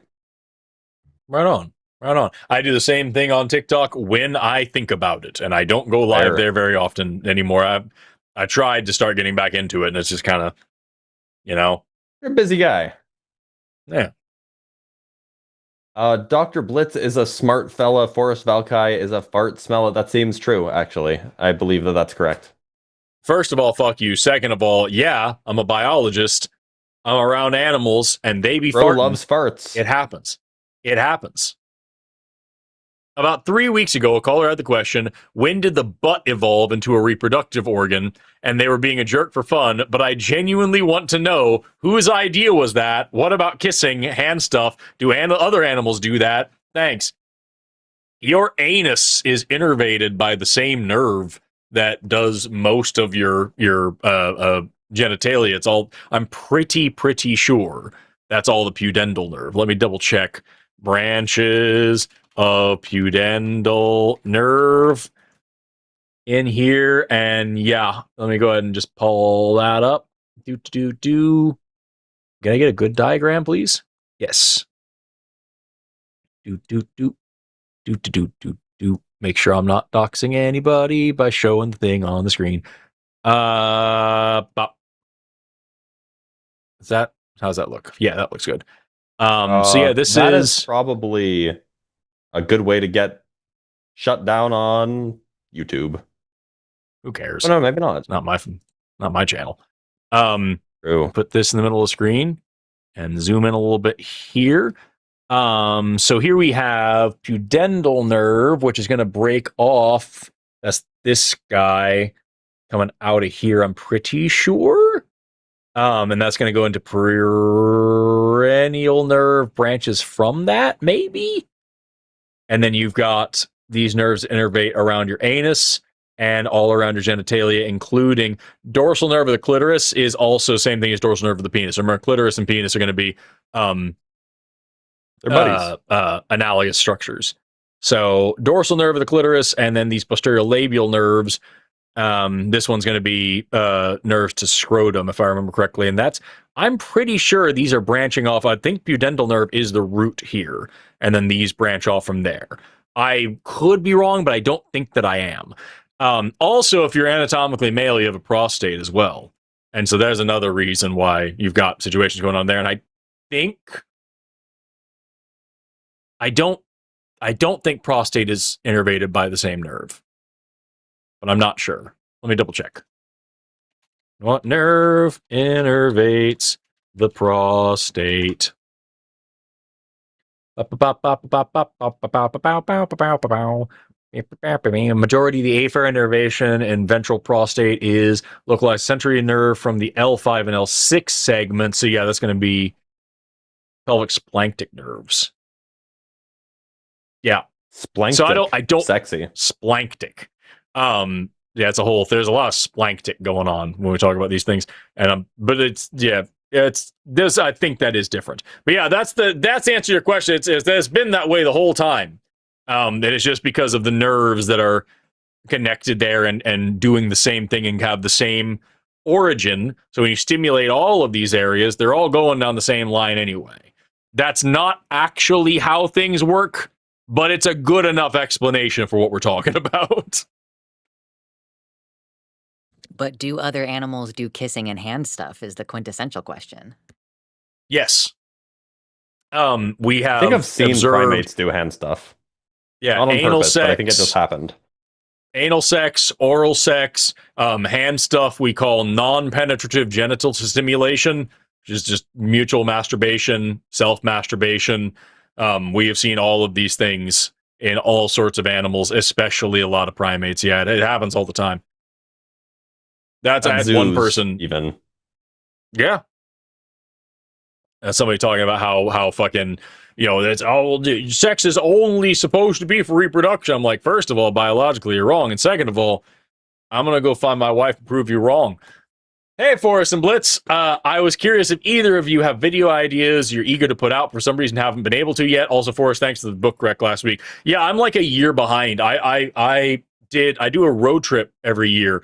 And my road trip video from last summer, from June of last year, I still haven't been able to fucking make. And I'm currently finishing editing the Borneo trip from June to last year. And I also really want to do a video about iron and why it's so cool. And I've got a whiteboard over here full of video ideas that I really, really want to do. And I just don't fucking have time for anything. And whenever I do have time, I oftentimes just have to crank out a fucking reacteria because that's what's going to bring in, that's what's going to make the sponsors so sad, happy. Isn't it? So sad, isn't it? Right? It makes money. Yep, that's my job. It absolutely does. I mean, like my my debunk videos on TikTok usually pull in 80% of the total views I get in a month, which is, obviously correlates with cash. As far as videos that I'd like to make that I haven't had the chance to yet, I am I have a very long list of ideas, but most of them are not very good. I am so starved for scientific video ideas. I have made so many videos in the last 4 years, like thousands, of like, here's how black holes work, here's how supernovas work, here's how superconductors work, here's how X, Y, like I am so starved for new video ideas that it is a struggle these days to come up with something that I haven't done yet. So if anybody I'm has having a lot of fun. let me know. Yeah, I get more traction from the comment section where someone's like, okay, so let me ask you this question, and then I can make a video about that. Because I used to, when I was first starting on TikTok, it was just like, hey, here's a fun fact that people don't know. I'll make a video about that fun fact. And I very quickly ran out of fun facts. And now I find fun facts by answering questions. And I'm like, oh, here's something that you might not realize. I used to do that almost every single time someone asks a question in a video. I'm like, hey, I have a video on that from, May of 2023. Yep. That's why, for real, like the fucking reacteria is not even close, far away, my most popular thing I've ever made. But literally, there have been a couple of times now where I've gotten lazy and I'll be like, I know I've answered this, and I'll go find the script that I wrote for that other video, copy paste a paragraph or two in there, and just change it up a little bit because I've written it 30 times. Every creationist argument I have written a video about it 30 times, and it's the same fucking thing. And I actually have thought about, I wouldn't do it because I feel like it would be too shitty to do for the audience, but I have thought about doing a video saying creationist arguments are so bad and so lazy, let's prove that. And then we do an episode of Reacteria where all I do is the intro, and I just pull, here's the last time I answered that, here's the last time I answered that, and I just make the whole video about that. But the real truth is that would be a funny bit, but it actually would be shitty to the audience to say, you're just going to watch this shit again, So I've actually, I've done that before. There's a guy on, and I know we have more super chats to get to, but there's a guy on TikTok who I've responded to so many times, he's a flat earther, that he actually basically made a duplicate video. And so I got tagged in it a lot because it went super viral. And I'm like, didn't we do this before? And then he would say something and I'd be like, oh yeah, play old me. And then I just go grab the old video responding to the old thing and I just stitched it in. And then they are so unoriginal. Yep. By the way, somebody in the comments wrote something about the surface. Does Blitz have a video on the surface gravity of Jupiter? Because I'll watch more of that. No, I don't. And it's going on my to-do list of things to make a video about because it's rare that I actually get a good question. That's great. Great question. The combination of people who asked those and inspired that conversation. Okay, so this person says, I think this is us. Yeah. Thank you, Forrest and Dr. Blitz. I am very much Matt, still deconstructing from indoctrination as a child. I value this type of dialogue and reality check to ground me in reality. Thank you to the Lion and you both for being so kind to help Matt today. Yeah, it was a pleasure. That was a great nice call. Guy. Yeah. That was a great call. I appreciate the fact that he let us ramble and be very frank and very direct about his God, because like I was not in the mood to sugarcoat anything, and he was okay with that, and that's awesome. And I encourage if you know, Matt, if you're still listening, and whenever he calls back, I hope he has some pointed things for us next time to say, like, all right, if you're coming up from an atheist worldview, here are these negative outcomes that I see from that, so we can account for it. We can talk about it. I would love that. This is me complaining at Jimmy Snow. What the heck, Jimmy? He's not good enough. Yeah, do Jimmy. It different, but keep sending money. But do this better. Do it with more money. Yes. Fucking. Oh God. Send Jimmy Snow an email complaining, and then send more money, but not this way. Send it to @Professor Forrest at Cash App or whatever. Happy Blitz Day. Mid-30s are a great time in life. I'd love to agree with you, but I feel like my joints hurt every time I wake up. And I understand I should do yoga and like stretch and stuff, but like, look, man, I'm busy. Okay. Yeah, that's something I talk about this a lot with people from other countries, because like especially when we do vacations and whatnot, we're talking to people in the UK, and like they don't realize that you have to set aside time to exercise in this country. Like everywhere else, you can't just get it by walking somewhere. Right. I was hanging out, we had this Belgian couple, and they were like hanging out with us, and they're like, yeah, we walk to the store, we walk to work, my office is up some flights of stairs, I get my steps in without thinking about it every day. And I'm like, yeah, for us, you have to find 30 minutes to go walk for a while, and that's boring and fucking sucks. And it's the worst. When I was living in Europe, I got I definitely didn't get 10,000 steps a day, but I got decently close every day just by existing. And I worked from home a lot of days. Like, I would just walk to the grocery store, which is just like, a 10-minute walk away. Do that every day, because who doesn't want fresh ingredients or fresh bread or whatever? Yeah. When we were in Germany and Austria this last winter, we went from Munich to Salzburg to Vienna for a week. And Salzburg is beautiful, by the way. It's phenomenal. And Amber was like, I've walked more in this week than I have in last month. My back doesn't hurt anymore because I'm up moving around all the time, and the climate's nice, and the bread here is amazing, and the food's amazing. And it's like, just, dude, like, it could be better. It could be better. We actually are like, I would be down to maybe think about Austria for a place to live for a little while, because it's pretty chill. I lived in the Czech Republic. I visited. While I was living there for 2.5 years, I visited 12 countries, which is a lot. It's a lot more than most people ever have the chance to go to, and I'm very blessed, #blessed for that. I visited a lot of places. I've been to the capital cities of most of the countries that are not in Western Europe. If I was going to move back, and I love the city that I lived in, it was a great city, and I plan to go back every few years. But if I was going to live somewhere, I would choose Salzburg. It was the most beautiful place I've ever been. Like, it was a lovely town, and you are a 20-minute drive from like the most spectacular nature that I've ever seen. Yeah, it's a very chill place. I need to get better at German because I don't speak German. But everybody speaks English there, so like, right? I mean, you don't want to be that guy, but like, Luck says, "Please go faster, or I'm going to kill myself." While we're on the topic, have I shown you Jerome the gnome? No. Okay, remind me sometimes. I'd have to go get him. I don't know where he is right now, but he's probably in the attic in the closet. But like when we were in Salzburg, when we were outside there, we were at Wolfgangsee, the little lake. We were going to the Christmas markets, and I bought this handmade. This guy was making all these little clay figurines, and one of them, they had like a bunch of wizards. And I was like, I'm going to buy one of these wizards, and one of our friends there, Tina, who's from Germany, was talking to this guy. And after we had bought this wizard, she came over and she was like, so he told me not to tell you this until after you had already paid for it to make sure you bought it. That's not a wizard. It's a gnome or a dwarf. They're kind of synonymous terms. And he's also, by the way, a murderer. And this is the story of him, is that back in the day, the children were working in the mines, and the dwarf gnome creatures wanted jobs, so they murdered children to take their jobs in the mines. You know what's really and that's sad what you bought. about it's gnomes? Awesome.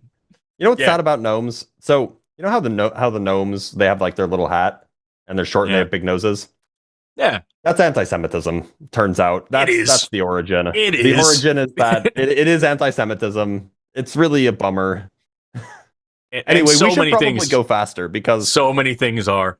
Lux wants to die. Talk about the fucking the goblins in Harry Potter, and also a lot of things about Harry Potter. Never had a big bang from Billy. Thank you so much. That's excellent. Forrest new hashtag submission, hashtag WHPB. All right, what does that stand for? White hippopotamus peanut butter. Love it. Hell yeah. White horny penis boy. I just realized what it actually is. It's well hung plowboy, and you're grounded, by the way. Whoever sent that, who sent that? Fucking Scotty, grounded. Straight to bed. It's, in case you don't know, I got some very funny hate mail. Somebody was sending a bunch of horrible shit, and one of the, actually, I think I still have it on the thing here, don't I? I put it in the chat last time. Yes. Give me a second. Put that on there, and then fuck off. Put that on there. Oh, I smell Persian food in the other room. Hell yeah. We need to go faster, or else I'm gonna leave early and go eat Persian food. We're both gonna kill ourselves, and it'll be your fault, Forrest. Check this out. Is this so this is from the held comment section, which is always people a fun are going time. to die, Forrest. Is this fucking person? Feck off, you doozy cunt! I'm surprised your mom didn't try to shove you back up her cunny when she spurted you out. You're so fucking deformed. Your dad should have shouted, "I wish I'd fucking wish I'd pulled out, you cunt! Crawl back up your mom's beaver!" So this person really doesn't like me, right? That is I think it's exceedingly trying funny. to communicate. And she also wrote a whole fucking song about Amazing. how I fucked a horse. And in this you get this chorus of me being a well-hung plowboy. This is a person dedicated time in their life to this. It sounds very complimentary. It's insane. It is and so insane. that's what's happening, and people should know that that's what that is. And if anybody fucking tries to make well-hung plowboy a thing, you're fucking grounded immediately, is what I'm saying. Anyway, stay golden, Pony Boy. Very much looking forward to hosting Forrest at the Humanist Society Greater Phoenix. Hell yeah! I'll Forrest, be there at the beginning of July. Yeah, you know that. Humanist I live Society. in Phoenix, right? Come hang out. I'll be at the Humanist Society Greater Phoenix. I probably will. I'll be there to do that thing, and we should get dinner while I'm there. Sure. We have hashtag Forest Fire, hashtag What Would Moral Marvin Do? It's another creature that I did. A little doodle, little guy. I like hashtag Forest Fire. That's good. As a former Christian, whenever someone asks me what is a woman, I respond with a spare rib. That's really I good. respond with your mom. Your mom. I love when people say it's like, it's someone who covers their drink around you or something like that. That's great. Oof. Forrest should be hashtag JAD, just add dicks. Is that what that means? Yeah. I was going to say D1X. I'm okay with that. Yeah, just add dicks. To phrases. It's fun. It's a fun thing to do. Well, now what the fuck is this shit? It's Klingon. Oh. What does it mean? I don't know. I don't speak Klingon. Fucking... I love that you recognized it, though. Look, I've read enough Klingon subtitles, okay? But I've also read a lot of... We speak American in this house. We don't speak this goddamn communist space bullshit the irony, by the way, illegal aliens. The irony, by the way, is that the Klingons were originally portrayed as the Soviets in the original series of Star Trek. That's great. Right? Dark Lord Forrest Valkai, or he will destroy Mercury and darken the sun, conquer Venus and liberate Mars. You forgot to put liberate in quotes, by the way. I'm just saying you're not selling this right now, all right? Like you're making this sound as cool as it would be. Destroy I don't know, man. Mercury. I don't love empires.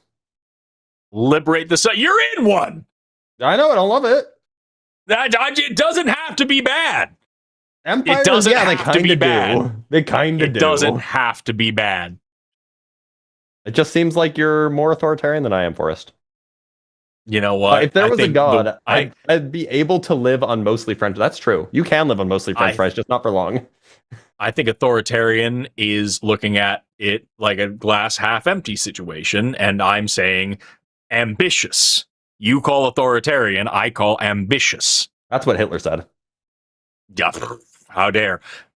If there was a god, where are you? We're past this. We already Get this out of here. Get this out of here. We have more. I can see them. Benevolent dictator Forrest Valkai. Thank you. See? Thank you. Bro's just Mussolini in disguise. Song is about the planets, about how insignificant life is and doesn't matter in the scheme of things. Remember telling kids saying life doesn't matter? Oh, okay, yeah, sure. I see. This was the song that was being referred to in an earlier super chat, if I remember correctly. From the Gumball thing. Hell yeah. I love that. Time flies like an arrow, fruit flies like a banana. My favorite science joke. That is really good. That is a Marx quote. Not is it really? Karl Marx. Yeah, not Karl Marx. Groucho Marx. The Groucho Marx, yeah. Who my mom met once, apparently. Hell yeah. Yeah, apparently he just went to her synagogue once growing up. Dude, Groucho Marx was my hero when I was a kid. I've got a science joke for you. What species of frogs can jump higher than the Eiffel Tower? Well, we call French people frogs, so there's got to be that joke involved there somehow, but I don't know how to connect it. I didn't know people called French people frogs, but no, it's actually all. Oh, go ahead. It's all frogs. The Eiffel Tower can't jump. Oh, that's good. No, this is like a derogatory term that Americans use to refer to like cowardly French people, I think, in World War II. Something like that. Yeah, it's very silly, though. I love learning new ways to besmirch the French. Me too. So that's great. Great. It's a great thing to do. The French and the British. Welcome to SkepTalk, the show of the free, the call-in show of the brave. All right. Ale, pronounce Allah. So Allah, like for Alejandra, Allah. Happy belated birthday, Dr. Blitz. July 22nd is my mom's birthday. Hashtag Team Physics. Well, this question is all over the place. You gave us a neat name. You wished a happy birthday. You shared a birthday situation, and then you joined the wrong team. What happened? What happened, Allah? What's going on? It's Ale, like Alejandra.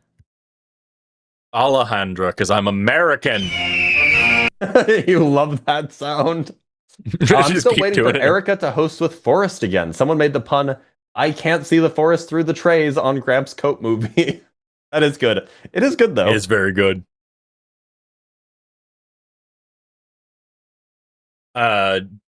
Forrest is a Jupiter core conspiracy theorist? Yes. Because I like what hydrogen could be, and I believe in hydrogen. I'm waiting for the USA sound effect. Is there any concrete reason to assume sapience is necessary for interplanetary travel, or do we assume because we're the only example we have? Look, I just don't know how to tell you. I don't know how like algae is going to get to space. On purpose. Planet up by I think sapience is necessary for on purpose to be applied to anything. Right? Sure. But like in this case, how does algae get to space? We already had the situation with the planetesimal crashing into the planet and making a whole goddamn moon. And if you had some stuff living on that chunk, that's how stuff gets to places. And if it's not impossible to suggest that some microbes could get squished up into a comet and be protected from the cosmic radiation and sail across the cosmos and land on some habitable planet, and that could be the seeds of life on that planet. Who knows?